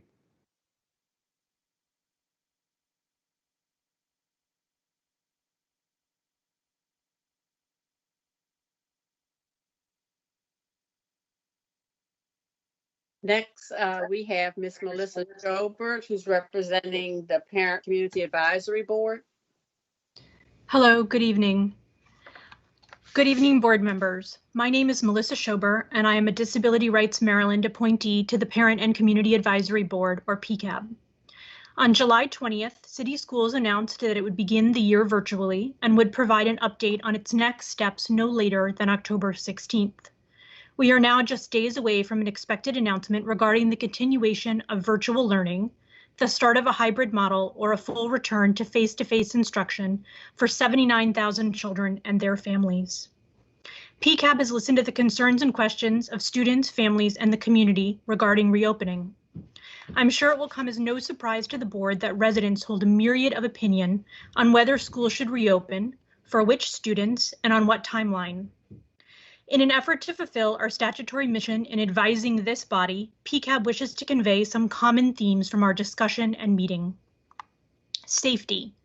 Families are deeply concerned about keeping their children safe, not only in the classroom but during extracurricular activity, while commuting on MTA, at before and after care, and in other school-related settings, especially as positivity rates seem to be rising following Phase 3 reopening. These concerns are heightened for families in which a child or adult has a chronic health condition that is likely to increase their risk for severe illness, and/or those with special needs, particularly for children that need assistance with toileting, feeding, and other tasks that demand close proximity. Balance. We have heard from families for whom distance learning is not working for a variety of reasons: internet connectivity, child and sibling care demands, age, and fit. That is, the social isolation and separation from the physical building, and lack of project-based or experiential learning. For some families, online learning has weakened their relationship to their school community and created uncertainty about their child's immediate and long-term academic success. These families see overwhelmed teachers and worry about burnout. After weighing the risks of in-person schooling in a distance environment with safety precautions and PPE against these losses, such families have said that they support or are leaning toward sending their children back for some amount of face-to-face instruction. Protecting community. Families have expressed profound concern about beloved teachers, custodians, school nurses, therapists, and other staff. How will their health be protected as they return to buildings, given that, according to the CDC, between 42 and 51% of all school employees nationwide meet the CDC's definition of being at increased risk for severe illness? Flexibility and choice. Again and again, we've heard families value choice. If schools reopen in a hybrid model or fully face-to-face, families have emphasized the need to offer a completely virtual option until a vaccine or treatment is readily available.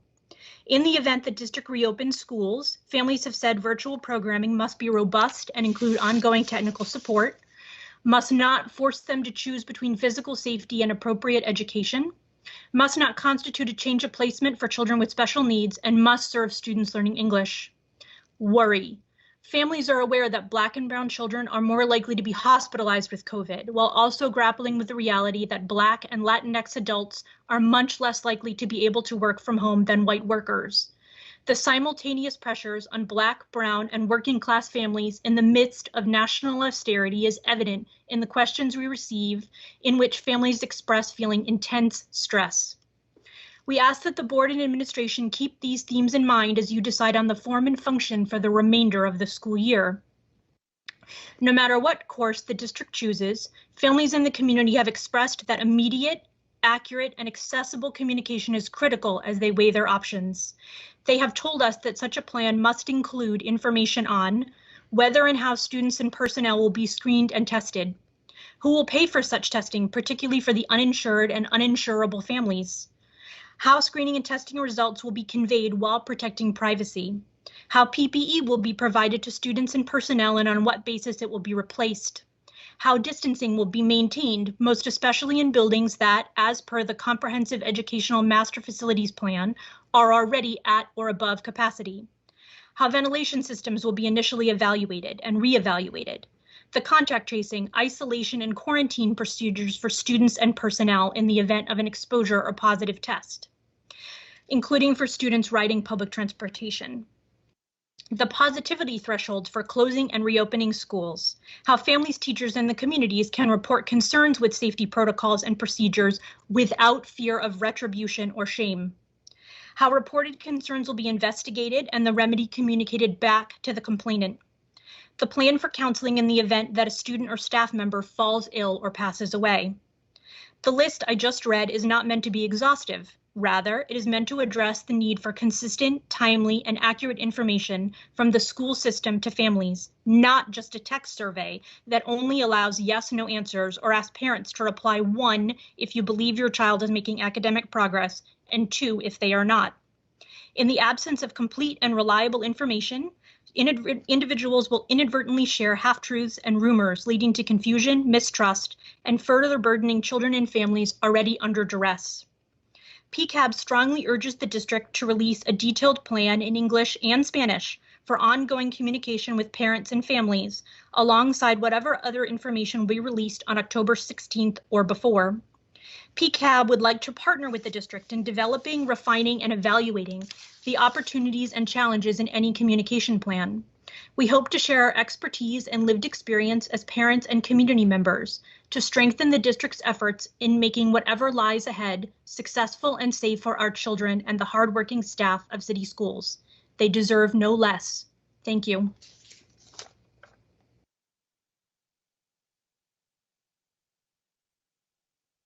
Thank you, Ms. Schober. And finally, we have the chair from CCAC, Ms. Winifred Winston.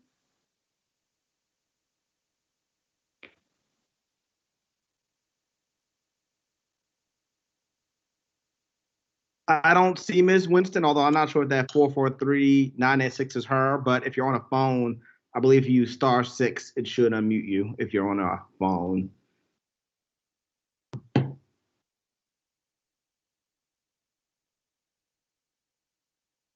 So I believe I don't see her, but we can just come back if she's going to join later. Okay, all right. So I'm turning it over to you then for the other public comment. Also, Mr. Gann. Okay, and these are all videos.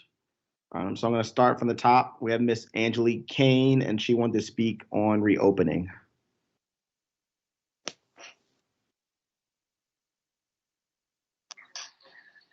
Hi, my name is Angelique, and I am the parent of 4 Baltimore City public school students. My high school students use public transportation to commute to school, and that is my primary reason for being against reopening schools right now. I know the district has taken a lot of consideration to protect students by putting them in cohorts, by having a model that will put them in cohorts throughout the day.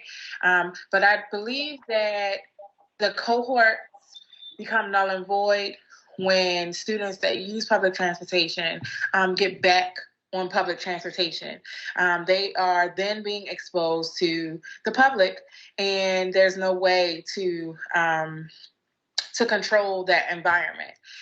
That's one reason. Another reason that I would like to highlight is I'm not sure about contact tracing. Does each school have its own system? Is this something that the district would take on? I'm not exactly sure about that. So for those two reasons are my primary reason for being 100% against reopening schools.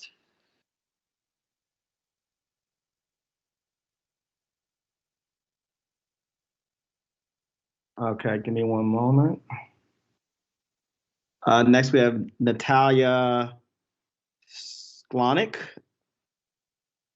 and she wanted to talk about a possible hybrid model during this time. So.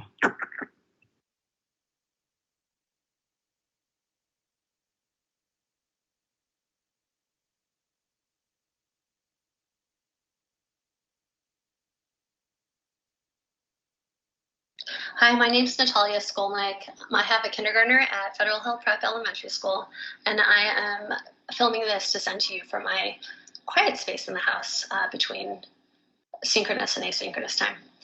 I have a kindergartner. I did not think virtual school would work, but it's actually working surprisingly well. She really responds to the predictability, the schedule, the being able to see people, even though it's just virtual. It's so much better than when we don't have a predictable schedule. And so I'm worried that the benefits will not outweigh the risks if we move to hybrid. That when we move to hybrid, that if it's still largely Chromebook based and the kids still have to be in their desks and can't do all the fun things that they would if we didn't have this huge pandemic, major health crisis. I just don't know what the benefits of moving to a hybrid system are if the kids can't interact with each other and like move around and interact with the teacher. Like I understand why they can't, but if they can't, why do it? So I don't think hybrid will work so well for that reason. I also, don't want to put our family and other families at risk. We have a 3-year-old. We did put her back in daycare, and so I'm talking from the experience of anytime any of those little kids are in class have a sore throat or a runny nose or anything from that long list, the whole class gets shut down while the kid or the teacher gets tested. And even though that should be a 12 to 24 hour window if you get tested at the convention center, in reality, sometimes it's been over a week just because of how long the wait is when so many people get tested. If everyone goes back to school, that's way more people with runny noses and sore throats and a cough, anything, needing to get tested, and their classes being disrupted while that happens.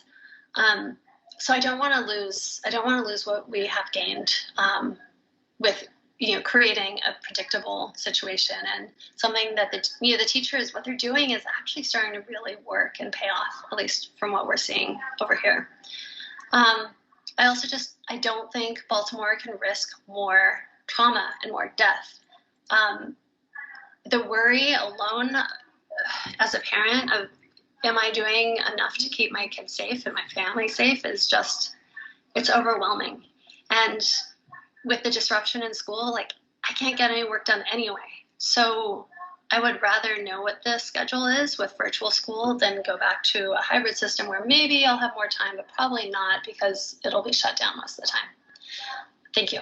Thank you for hearing us.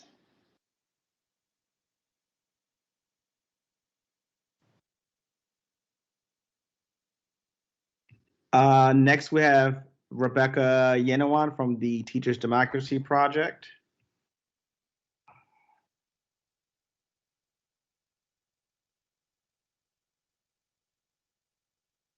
Virtual learning is our current reality. And after listening to parents and teachers, we know there are some obvious things that need to change. There are many teachers who are trying to respond to what they see happening by adjusting instruction to make it work for students and families. The challenge is that these adjustments make them out of compliance with district mandates. It seems clear that schools need to be given the flexibility to make adjustments to instruction.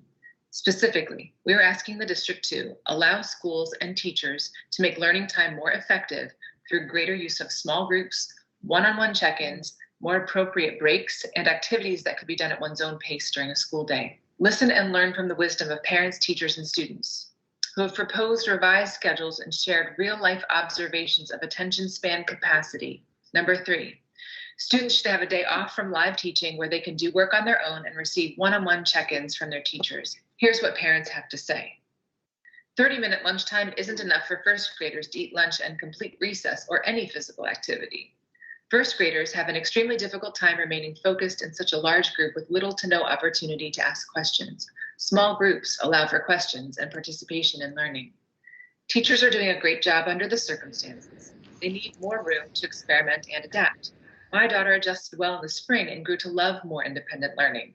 She's having a tough time adapting to the long days of synchronous learning and seems to have lost the joy of learning she had in the spring. The days are absolutely too long for the youngest children. I firmly believe the online days should be cut in half with the live requirements. His teacher is fabulous, but it's canceling out because it's too long and he ends up hating it from exhaustion.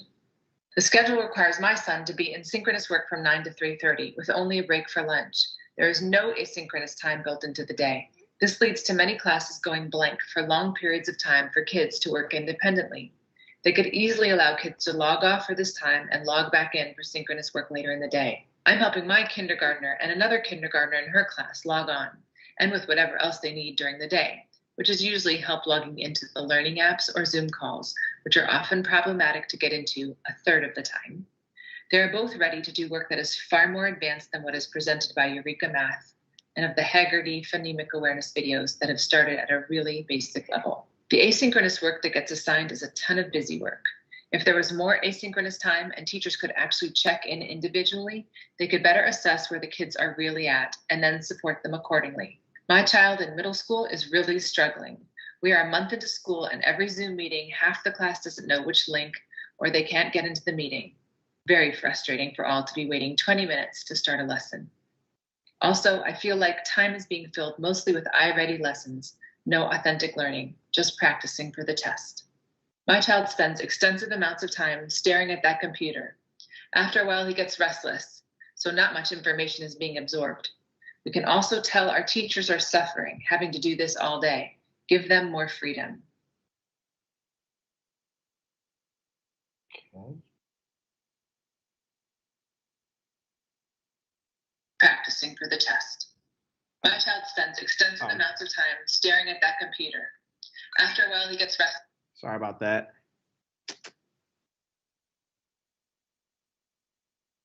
Next, we have Miss Sarah Stovis Bafor, and she wants to talk about the financial update.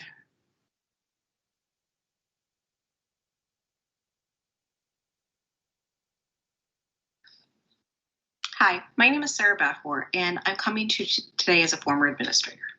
I had the honor to serve as an assistant principal for an international middle school. My primary role while being an assistant principal was to oversee the day-to-day operations of our schoolhouse. Before I begin, I'd like to take a moment to thank you all for taking the time to hear from stakeholders like myself in order to share our voices and our thoughts and to give you an added perspective. One Our number one responsibility as an administrator is to keep our students safe. We cannot do any learning or instruction until that primary objective is achieved and maintained. As administrators, parents, and staff, we need to come together during this time to work through the logistics of being back into the classroom. Because like you, I share that goal of being back someday. We need to determine what materials are needed, how will they be paid for, get them ordered, and have them on site. We learned with the purchasing of our Chromebooks that even the best laid plans can have pitfalls when executed. We need to make sure that the materials are on site before the first student comes back. We do not need to rush to go back to the classroom. We need to use this time of virtual learning as a gift of time, so we can focus on making the classrooms a safer environment for everyone, not just our students, but also for our teachers and staff. One of my strengths as an administrator was to be able to look at the details and logistics needed in order to see a project through. Before my time is over, I want to walk you through the logistics of just one part of the school day when we arrive. Our current plans for returning to school involve safety measures that include temperature checks, asking questions, and hand sanitizing or hand washing upon the arrival. For students who are bused in, will we do this before they're even on the bus? For those who are arriving at school, whether being dropped off or walking, who will be available to see this through? I know for my school in particular, which is Medfield Heights Elementary School, the available staff from our support team who would have been able to do this have been laid off. Furthermore, at this point, I don't know if we have the resources on site to allow for this and if it will allow for multiple checkpoints. For example, if it takes as little as 30 seconds to check a student's temperature, ask them questions about how they're feeling, and make sure that they have cleansed their hands, with a population of almost 400 students, it would take about 3 hours for every student to get checked and entered into the building. That's with a single checkpoint. These are just some of the logistics that we need to work through for every single school in our system before we set our return date. I thank you for your time.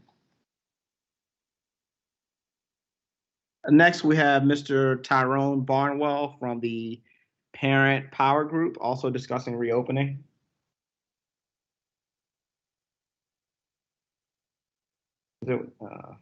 You all feel about going back into schools? We should not re-enter the buildings until it is safe to do so. No matter if you're a principal or a part of custodial staff, I really feel like you have no business being in schools right now. To deem some staff essential enough to work out of that context and deem others not, I believe is unfair. I am all for the conversation starting now so that we could plan and have a really good plan. But as far as implementation, I would at least like to see us get through this particular flu season before we explore the idea of trying to put our children back in school. I have questions about why this is being discussed and why it's being pursued. And I think that it definitely illustrates and proves that money is definitely more important than the value of our children. When we look at the demographics of Baltimore City, look at how many of our Black and brown babies are in these schools, you can see very clearly that our children, in my opinion, that our children are expendable. I don't think it's safe to go back. And I'm mad that that parents are being asked to make this decision on a family by family basis. I mean, the idea of this is why you have leadership, as leaders think about the greater good, and they protect you even when your feelings are like, I want something better for my baby right now. I don't want my child to be sitting at home struggling with this virtual space and not learning anything. And yet it is what we need to be doing right now. Okay.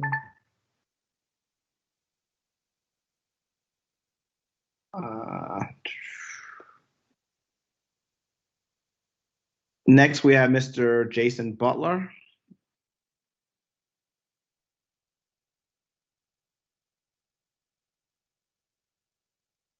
Oh, I'm sorry. Mr. Butler's a parent, and his kids attend Liberty Elementary in Carver, and he wanted to discuss the financial update. Good afternoon. My name is Jason Butler. I've got 4 kids currently in the Baltimore City public school system. I'd like to start off, I'm the first to say that kids need to be in school. The work that our teachers do, the work that our principals and administrators do, and really just the social benefits of being in a school with other kids their age, you can't. These are all intangibles. The experience that our teachers are able to provide in those classrooms are incomparable to anything that distance learning can provide. That being said, there's absolutely no way that I'm allowing any of my children to attend a school in person with the current health crisis at hand. The reason that I say this is for many reasons, but first of all, my job as a parent is to ensure the health and welfare of my children. That's also, as a parent, leaving my very young children. My youngest kids are my twins. They're in the 1st grade. They'll be 7 this year. I entrust them in the custody of the school for a significant portion of the day. That means I trust them with their health and welfare. Sending them out, I don't even take them to the grocery store with me because I don't need them to get sick. I don't need them to take a chance of getting sick. As much as I don't want them to get sick, when now the research has actually shown us that kids are not immune to this disease or less susceptible to it. Kids are getting sick, and some kids are unfortunately succumbing to the disease. But in addition to that, I have a grandmother that's 91 years old. Every day that my kids are in public is 2 weeks away from their great-grandmother, whose time on this earth is limited. That is unacceptable to me. I'm not putting any member of my family at risk for a decision that I, for one, feel is potentially politically motivated. The only thing that matters at the end of the day, as important as education is the health and welfare of our kids, the health and welfare of our older and vulnerable populations. We have to make decisions that are responsible to all of us, all of our neighbors. It's anything less than that, we are losing sight of what we're here for, what our kids are here for. We're here to make sure that they have the things that they need to survive in this world. And in order for them to survive, they need to be alive. Thanks.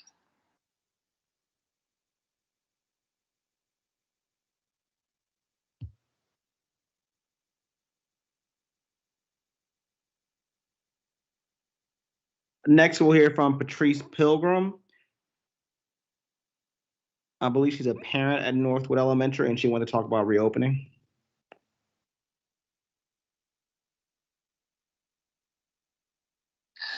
Good afternoon. My name is Patrice Pilgrim, and my reason for making this video is simple. I would like to implore the school board to exercise the authority that you have, the power that you have, to ensure that my children and other thousands of other children like my children across the district are safe and continue to be safe during this pandemic.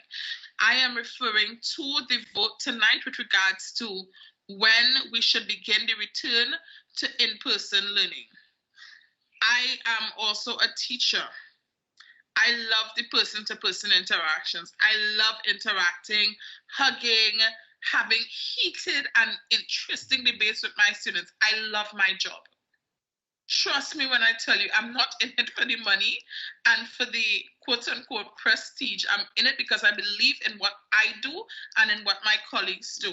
The reality is that everyday teachers across this district do make much with very little in terms of resources.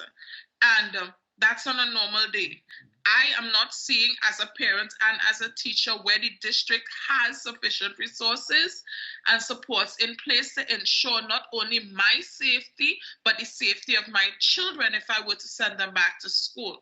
The reality is that as a parent, I am not going to be sending my babies back to in-person school because I am not confident that the district has sufficient resources, nor do I think that they have the sufficient staff to enforce these health and safety guidelines that are going to be necessary to ensure the safety of my child, of my children. I don't like having to teach and interact with my students over video camera. I don't. But if the choice is between doing that and being in a situation that is not safe for not only me, but especially isn't safe for my students, then I believe you guys know the choice that I'm going to take. The reality is that we do not have sufficient resources. The district has not demonstrated that it has the resources necessary and the manpower necessary to get students and staff back into schools. And it's so with that in mind that I ask you guys to exercise the power and the authority that you all have and vote for a fully virtual first semester, and let us negotiate with fidelity with all of the relevant stakeholders to put the resources and the materials in place to ensure that when we do return to some type of in-person learning model, everyone is going to be safe. I am not prepared to put my life on the line and to put my children's lives on the line. And so I ask you guys, the school board, to do what is necessary to keep all of us safe.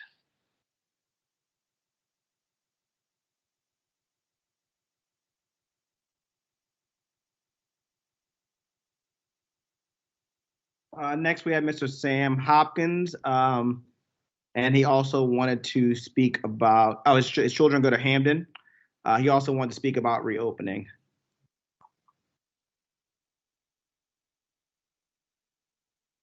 Hi, my name is Sam Hopkins. I have two children at Hamden Elementary Middle School. They're in 3rd and 1st grade and have been at the school since kindergarten and pre-K, respectively. My oldest son has special needs. He is on the autism spectrum, and he is currently completely mainstreamed for class, including in the digital environment. My comment today is to say that as a parent, as a vice president of the PTO at Hamden, as the Cub Master of Hamden PAC 151, and as a longtime youth sports coach, an active parent in the neighborhood, talks to many other parents.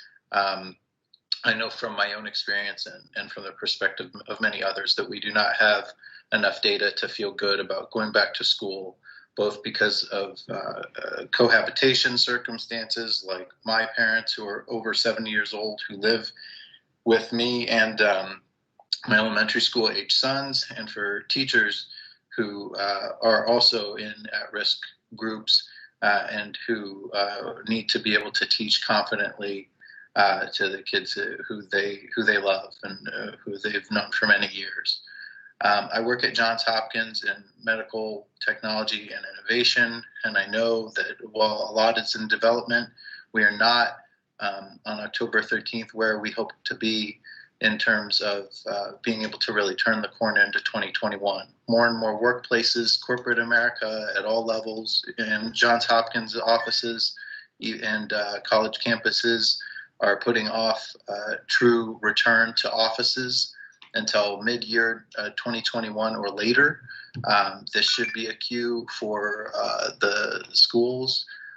We are slogging through virtual, but I know that I'll be home and able to help my sons, and everyone is being fairly forgiving with each other professionally. The worst outcome would be for more economic damage or more damage to people's job stability to be done because of a hasty return to work and school that makes the virus problems worse and leads to a sudden and harsh shutdown. My urge and what I urge you is to take more data and more patience and make sure that Maryland and Johns Hopkins and Baltimore City are on the same page, and allow everyone to take their time building a better virtual system and also building safety for when we do return to school. The kids will be okay. Thank you.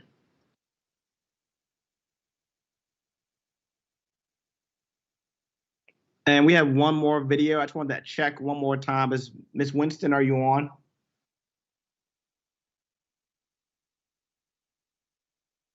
Okay.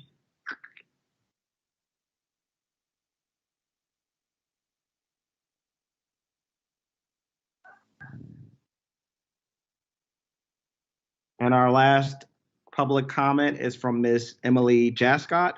She is a parent with a child at Patterson High School, and she wanted to talk about reopening.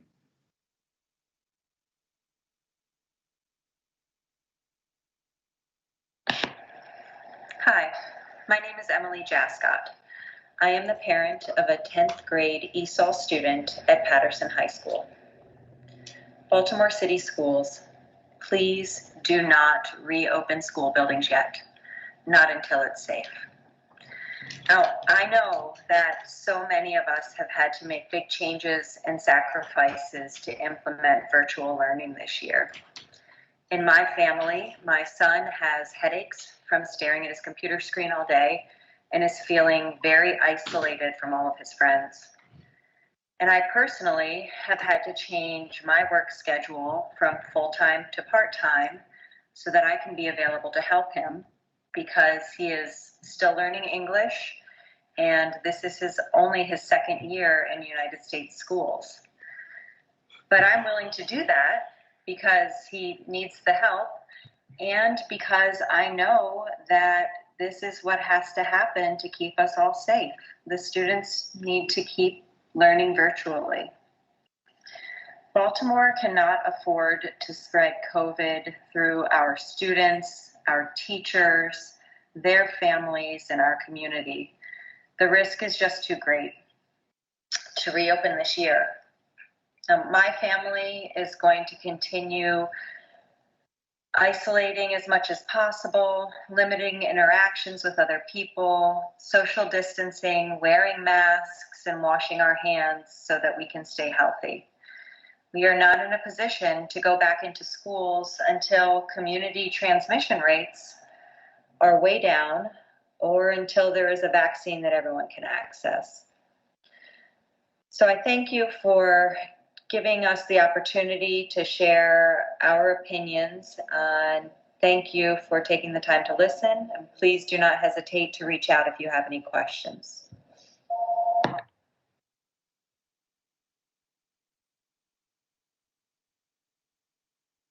Okay, and that was the last of public comment. And Chair Chinya, I will turn it back over to you. Thank you. Thank you for the folks who signed up for to speak to us this evening. Board members, based on public comments, are there any additional items that you would like to pull from the consent agenda?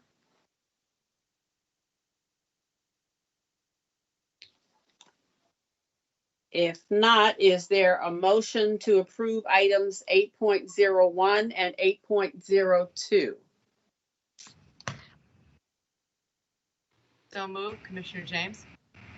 Seconded, Frank. Thank you. I'll do the roll call for those in favor. Commissioner Bondima? Yes. Commissioner Brooks? Yes. Commissioner Frank? Yes. Commissioner James? Yes. Commissioner McFadden? Yes. Commissioner Reed? Yes. Commissioner Roberts? Yes. Commissioner Sykes? Yes. Okay, and I'm also in favor. There's no opposition, so that's 9 in favor and 1 absent. So that motion passes. And we pulled item 12, 2 of them with the same question. Item 12.02, Great Minds, PBC, and 12.03, Math and Literacy Intervention Programs. And it was around the relationship to the CARES, the use of this, I think, the funding and the CARES funding and how it relates to these 2 programs.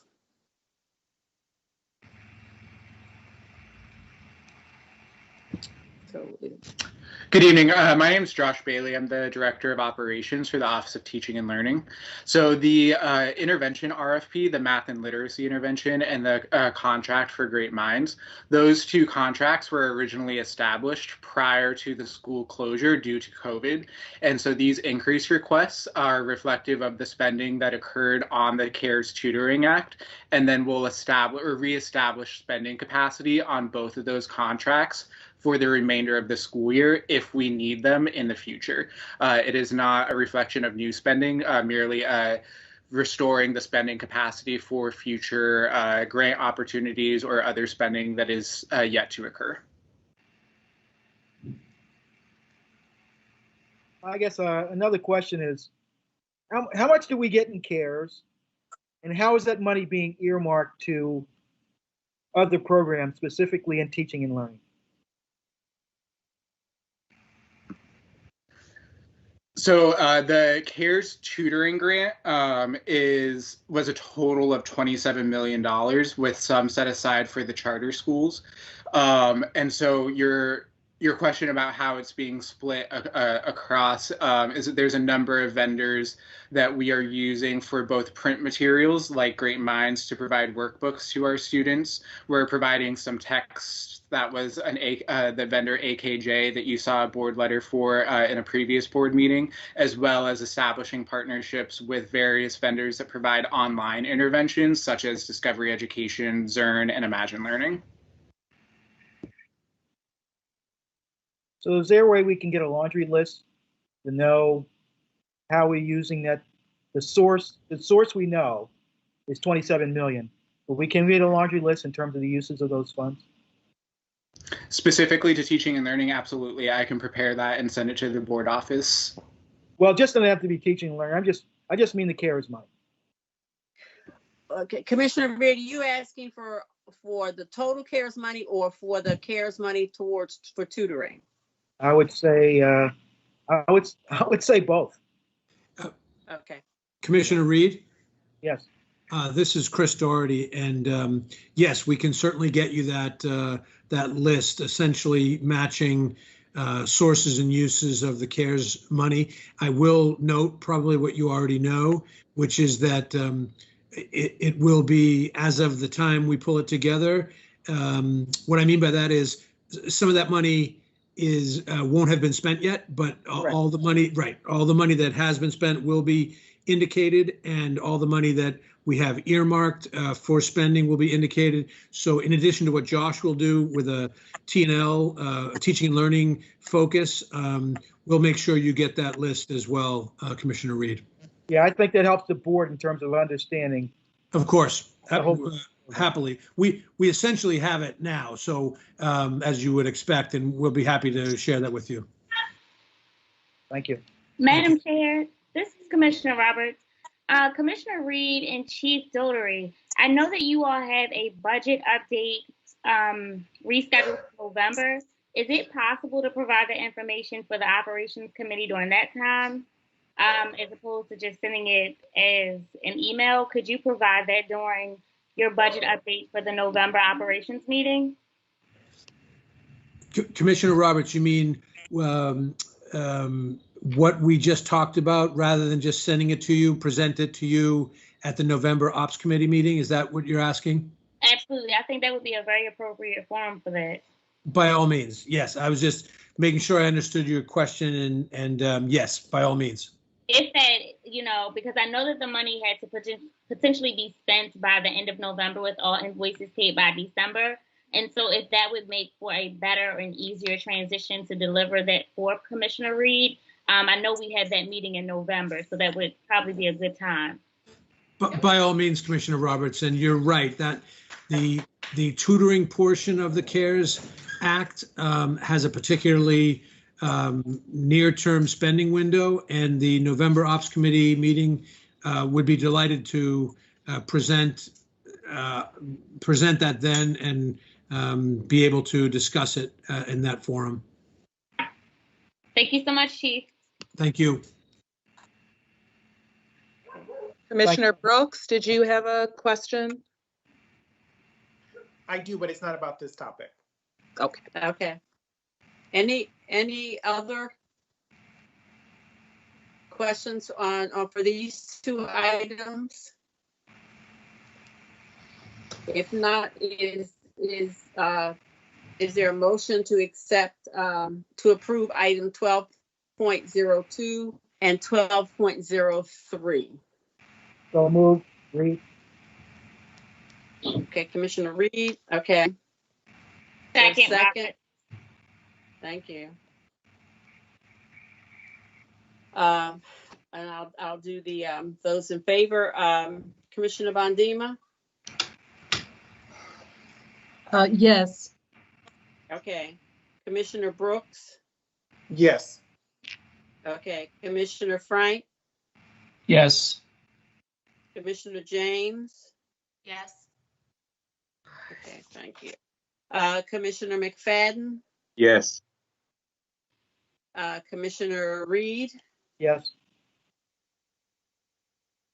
Commissioner Roberts. Yes. Okay, and I'm in favor. So that was, and no one is opposed, no abstentions. So we have 8 in favor and 1 absent, and this motion also passes. Is there a motion to approve the remaining consent agenda? So moved. So moved. Second, I Reed. heard Brooke. Reed seconds. Okay, so I heard, was that Brooks that I heard with the motion? Yes. And Reed just, okay, thank you. Commissioner Bondim, are you in favor? Yes. Remaining? Okay, thank you. Commissioner Brooks? Yes. Frank? Yes. Yes. James? Yes. McFadden? Yes. Reed? Yes. Roberts? Yes. And I'm in favor, so that is 8 in favor, 1 absent. This motion also passes. Okay. I'm checking to see the where we are on the agenda. I believe we have covered all of the information items. There was one committee and that met, and that was teaching and learning. Commissioner McFadden, have you posted a report?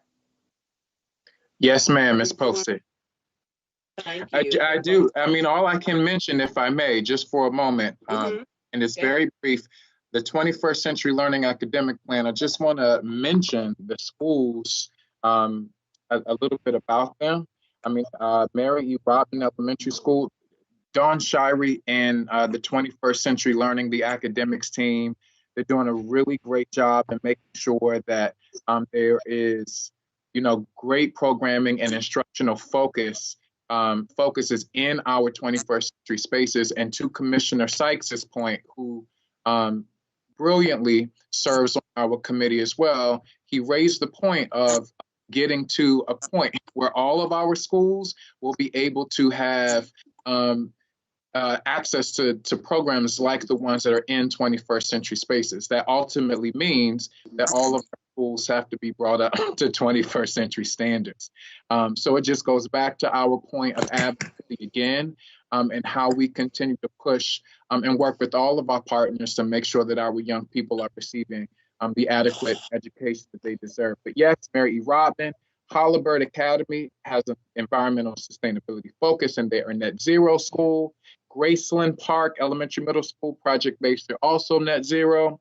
Medfield Heights, STEAM, Walter P. Carter, these are schools in Lois T. Murray that are soon to be opening. So we're opening these 21st century schools, and I just wanted to highlight the work of Dawn Shirey. And then we also had a wholeness presentation from our wholeness staff and the incredible work that was started pre-COVID, during COVID, and now as we're moving into school year 2021, the work that they're doing all throughout our system, but particularly in our learning centers, and the resources that are being placed into those spaces are great. And then also to my colleagues, all of us, we should be looking forward to the ESSA consolidated plan, which we'll be voting on soon. So I just want to make sure that you all are keeping that on the forefront of your brains.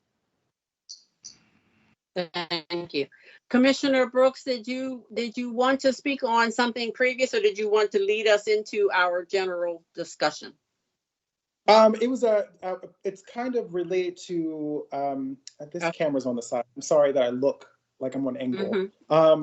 But it was really a couple of reflections. So particularly tied to the budget presentation that we received earlier today. We talked about this fiscal cliff that we're approaching. And Commissioner McFadden talked specifically about the importance of advocacy around Kerwin. And I want us to also be thinking really intentionally about sort of not only doing that advocacy, but also levels of transparency and what that might look like, given that if the gap that we have is going to lead to teacher layoffs or anything at the district, what does our community transparency plan look like to make sure that we're involving people who are going to be most impacted by decisions of inadequate funding? And so that's kind of one point that I want to sort of put out there. I think the second part was particularly looking at sort of how we were characterizing sort of this reopening from Dr. Santelises' comments a little bit earlier today, particularly around this notion of equity, which I think we continue to see as something that is completely continue to be misused and mischaracterized and misrepresented. And so I just want us to be clear that when we're talking about equity, it tells us that we need to pay attention to the disparities and not put people right back in harm's way. And so from my perspective, by taking the most vulnerable and sort of using that as an opportunity to sort of put people at risk, are also the same people who are growing up in concentrated poverty, who might be living in intergenerational households. And we're in the middle of a pandemic where over 250,000 people have died, most of them being Black and brown folks. And so I just kind of wanted to flag that and to go on record as saying that is not something that I think that's a misrepresentation of equity. And I think that's something that we need to sort of consider. And I think the last point that I would like to make is that just on Sunday was National Coming Out Day. And I know our district is trying to do better around LGBT kids and our staff. And I just kind of want to give recognition because I did not see that come out from the district. And so I want to just acknowledge the LGBT students who live and exist and move within our district, and also to elevate the staff people who continue to do this work in ways in which they may or may not be affirmed on a regular basis. So those were sort of some of my general reflections. Okay, I'm going to take that as the opening to our portion of the meeting where folks can give reflections or bring up topics. I know this is sort of related to what we're doing, but we're not taking action formally as a board tonight. So the floor is open because we've met the criteria for our time to talk. Just a reminder that this is not time for public comment, and everyone is invited to participate in this along with the CEO. So if anyone else would like to weigh in, either in response or other reflections or ideas that you'd like to bring forward.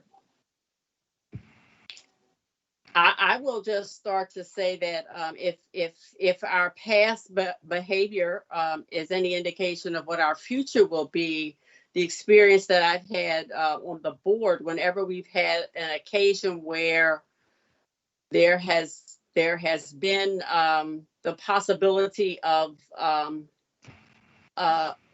impact, a fiscal impact, to the extent that it might in fact involve, I'll just use the term downsizing or whatever term we might have to use, that we have been, in my experience, very transparent.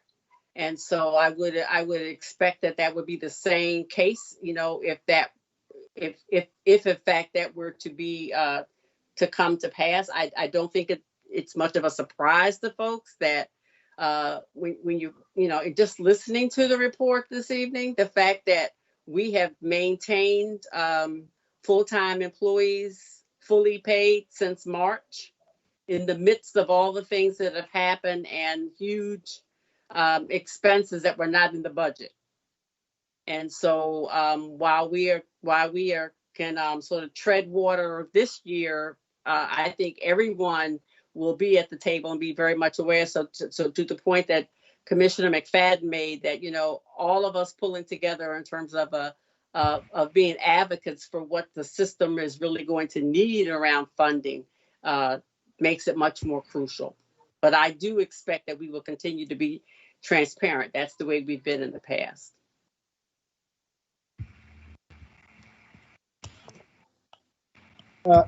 Madam Chair, in terms of most of the communication from the public, I mean, it's really skewed toward people saying we should stay virtual. Is that truly, I mean, how can I discern whether that's truly representative of all Baltimore City school parents or just a group that's more vociferous in terms of how they feel about things? How does one learn?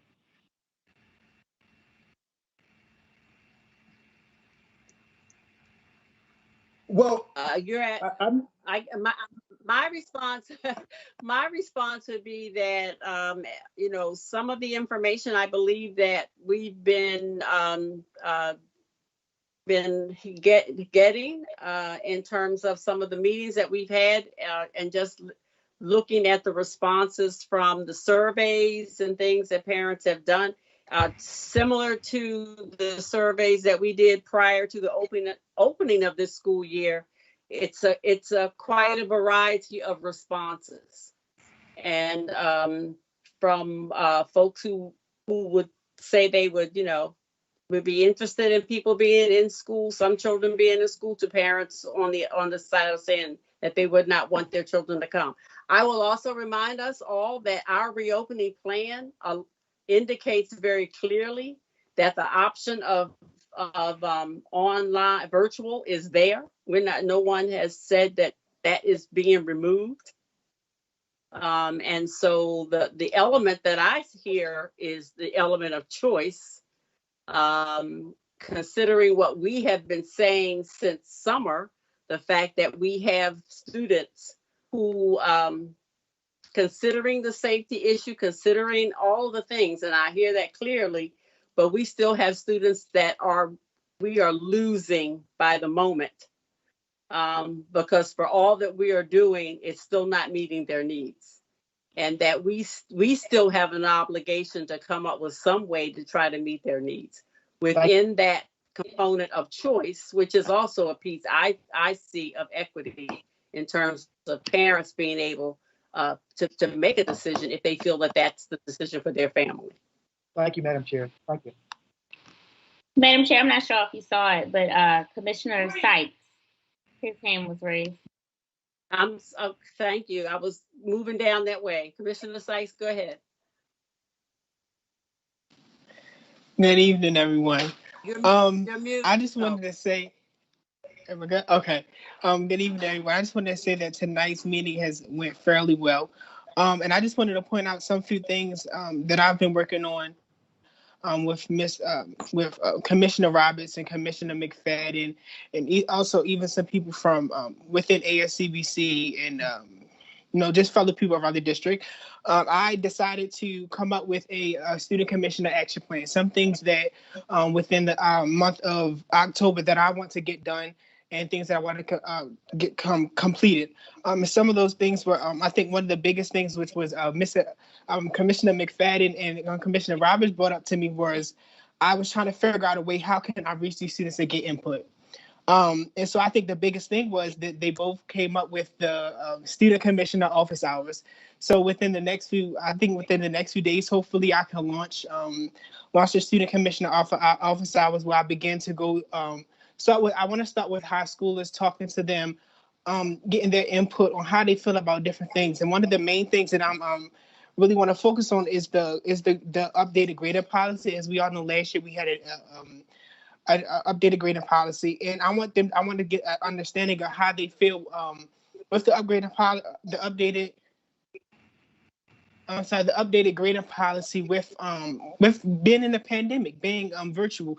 How do you see that this grading policy is affecting you and your grades? Also, I wanted to, for students who don't know, that today, October 13th, is the last day. If you're eligible to vote, please get out there and register you have until 11:59 to vote, to register to vote.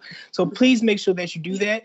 And make sure that you do vote, because your vote is important. And I've been wanting to really push that, because a lot of the students don't know that they can vote, and I think that they need to know that they can. So please make sure that you have until 11:59 tonight to register. So make sure that you register the vote so you can vote when the voting time comes. And I think that was just pretty much my piece, and I look forward to working with everyone. And sitting on the teaching and learning committee so far has been wonderful, and I hope to sit in on some other committee meetings soon. Thank you, Commissioner Sykes, and thank you for that encouragement to register to vote. And I do hope all of our students take advantage of it. The young students in my family were shocked when they read the story about Shaquille O'Neal saying this was the first time that he had voted. And so I think that's a great reminder for us to let our young people know, take advantage of your first time and go vote now. Thank you.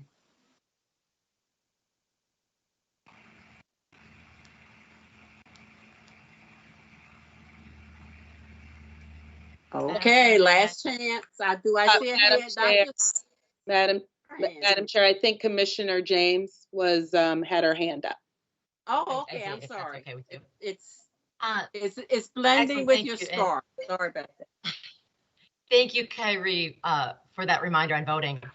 One thing I'd just like to, I don't need any answers now, but would like flagged really, more clearly for the public as we move forward, is as we look at hybrid and online and in-person options, what's the guidance around student activities and student clubs, athletics, debate, band, choir, drama, the pieces, and is there a possibility of leveraging those as part of the comeback? There tend to be smaller groups of people. They tend to be, a group of people that has greater community and may understand social distance separating easier. And a way we could use that to leverage to engage kids and keep them involved and support those things that they love, that feed their soul about school, as we're doing this transition plan. So thinking about some guidance around that for the student organizers, the faculty advisors, and community partners, I think might be really helpful. Thank you. Okay. Oh, on Lauren. Commissioner Brooks, is your hand up? It's hard to tell. No, it's not. Chair Chin, okay. Dr. Santelisa's hand is up. I was going back there. I just want to make sure. Dr. Santelisa's, go ahead. No, that's fine. I understand the search for the raised hand is an easy one on these. No, I just wanted to add, because I know the question, that Commissioner Reed raised earlier about, how we're getting feedback, and we really are still committed to doing a variety of surveys. So some of the more in-depth surveys, but also the recent POSIP, which we got really like 30,000 responses, because folks could do it on their cell phone. It could be quick. No, it's not in depth, but it does allow us to get some of that real time. And one of the things we saw was the differentiated need among families in Baltimore City. And again, I'll just restate, we're not a monolith. And so what we saw was about 50% of families wanted to remain completely virtual. And I think we heard a lot of that this evening. We also had about 25% of families who said, I'm not sure yet. I don't know. I would need to know more. And I think we heard that this evening as well. We heard from a variety of places that folks want more detail about what the plan looks like. And then we had 25% of families who absolutely said yes. We do want an in-person option. We have the families who have opted into the student learning centers, 70% of whom are homeless. And I think what we've seen, again, as I have gone into classrooms, is that our families deserve the power of choice. Other families have choice. Our families deserve the power of choice. And so what we have always promoted, what the board I think has been incredibly supportive of, it is the frame that I've taken, is that frankly, nobody should be summarily with that kind of differentiated need that's being expressed. Nobody, least of all me, has the right to just summarily take away folks' choice. And so part of what we're doing is working again to address a lot of the themes that we heard tonight are reflected continually in the data. The questions, the concerns, the desire for choice, and the fact that some families, even though they may not be represented here tonight, do want an in-person option. And, you know, I often refer to, you know, one of the moms at one of the learning centers at Lakeland that I visited, you know, over a week ago. And she was dropping her first or second grader off. She had on her work uniform and she was smiling from ear to ear. Her baby was smiling from ear to ear as he got to go back to class. And that, you know, that needs to be an option at the same time that we heard from families tonight that have incredibly good reasons why they very much want to keep their children home. And so I think that it's important to know that the data is showing what we heard tonight. And so I would just want to add and chime in there, particularly around the notion of choice, because I think that's what's really, really important here. So my stance is that, yes, we have families who want to have access to some in-person instruction, but my challenge is, particularly for the district, whose choice? Because at some point you're going to compulsorily require teachers to be back in the space. So it's not going to be all parents, you know, so it's not this 125%, it's going to require everybody to be there. So it's not actually full choice. It is actually only choice for some people. And I just want us to be clear when we're talking about that. It's like, you know, so like our administrative staff are going to be forced to come back, even if they don't want to. So so for me, this framing of choice is limited and problematic, partly because it denies the very choice that you're talking about you want to give to families to our own employees. So I think that's sort of what I'm talking about. No, and I think that's a really important point, Commissioner Brooks. And I think that as I've tried to acknowledge and will continue to acknowledge, we are living in an imperfect world with trade-offs.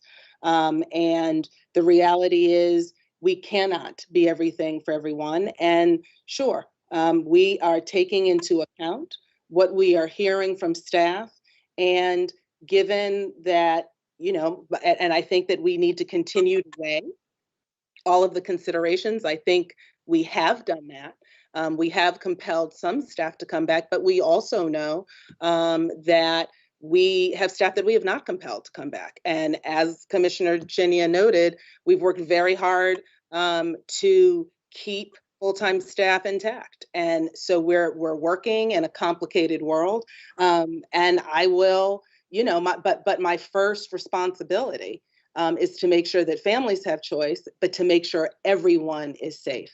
And, you know, so that will be shown. And I think what will be shown in terms of what we roll out is that we are not compelling an entire staff to return. And I think folks will be able to see that. But yes, you're absolutely right. There are trade-offs. And I think that's why this kind of time is really important so that we can hear different perspectives and be forthright about what our definitions of equity are, what our frames are. And so I think it's important that you raise it directly. And yes, there's a question. Absolutely. When I got my POSIP survey for all who care, not that you need to care, but someone, you know, said it, I actually would send my kids back. And I answered yes. That's not because I think that's the right choice for every family. But I have a daughter who needs to be back. And I'm watching and we're dealing and we're doing that. And I probably have one that would be fine virtual if we went virtual for the entire part of the year. But that's something that our family is making together. And I don't want to take that away from anybody else's family. So, you know, I only asked that because somebody in the chat, I only answered and spoke to that from someone in the chat. It is absolutely complicated. And I hope no one would ever take that I thought it was easy, but I think that there are trade-offs. I agree we need to make them explicitly. And as a parent, I would send my child back. And I actually answered that on the PASA. But me wanting to send my child back should not supersede someone else's ability to make the best choice for their family as well. Mm-hmm. Okay. Madam Chair. Thank everyone. Yes, Commissioner Just McFadden. very quickly, I just two things. I appreciate Dr. Brooks for mentioning National Coming Out Day, but on Monday, yesterday, it was also what a lot of us celebrated was Indigenous Peoples Day. And I wanted to make sure that we highlighted that day also. Someone who has heritage, Native American heritage, I think it was a great opportunity for us to make yesterday a teachable moment for our young people, and to make sure that we are celebrating the culture, the customs and beliefs of all people, I think is important. And then secondly, I would be remiss, I know that it did not make our agenda today in our moment of silence, but a frat brother of mine, a fraternity brother of mine in Symphonia Phi Mu Alpha, his name is Shannon Cotman. Shannon Cotman was an employee of City Schools, and we did the Emerging Leaders Program with New Leaders together in 2015. He passed away last Wednesday, and we attended Morgan State University together. He was a part of Spring 06, that line there. And so I would be remiss if I didn't speak his name. He was a champion for education, especially for young Black men in this city. And I just wanted to make sure that we honored him. I know it will come in a later meeting where we recognize him in a moment of silence, but he still has a wife, Bridget Cotman. We pepped her, we approved her to be an assistant principal a few months back, and they have a small child. So I just wanted to make sure that I spoke his name. I said that in this setting tonight. Thank you. Thank you so much. Yeah. Friends, we have come to the end of our evening. Is there anything else that we need to say this evening before I ask for a motion to adjourn? If not, is there a motion to adjourn? Madam Chair, I move that we adjourn our meeting tonight. Thank you, Commissioner McFadden. Is there a second? Second, Brooks. Great. If there is no opposition, I'm going to say that this motion passes. Is there any? Seeing none, the meeting is adjourned. Everyone, thank you for a good meeting. Please be careful, stay safe. If you need to register to vote, you still have several hours. Please go and do that. And we will see you all very soon. And I didn't read oh my goodness, I didn't read the list of the upcoming meetings, but they are on our website, so please read them. Yes, ma'am. Thank you to join in virtually if you can. Good night, everyone. Good night.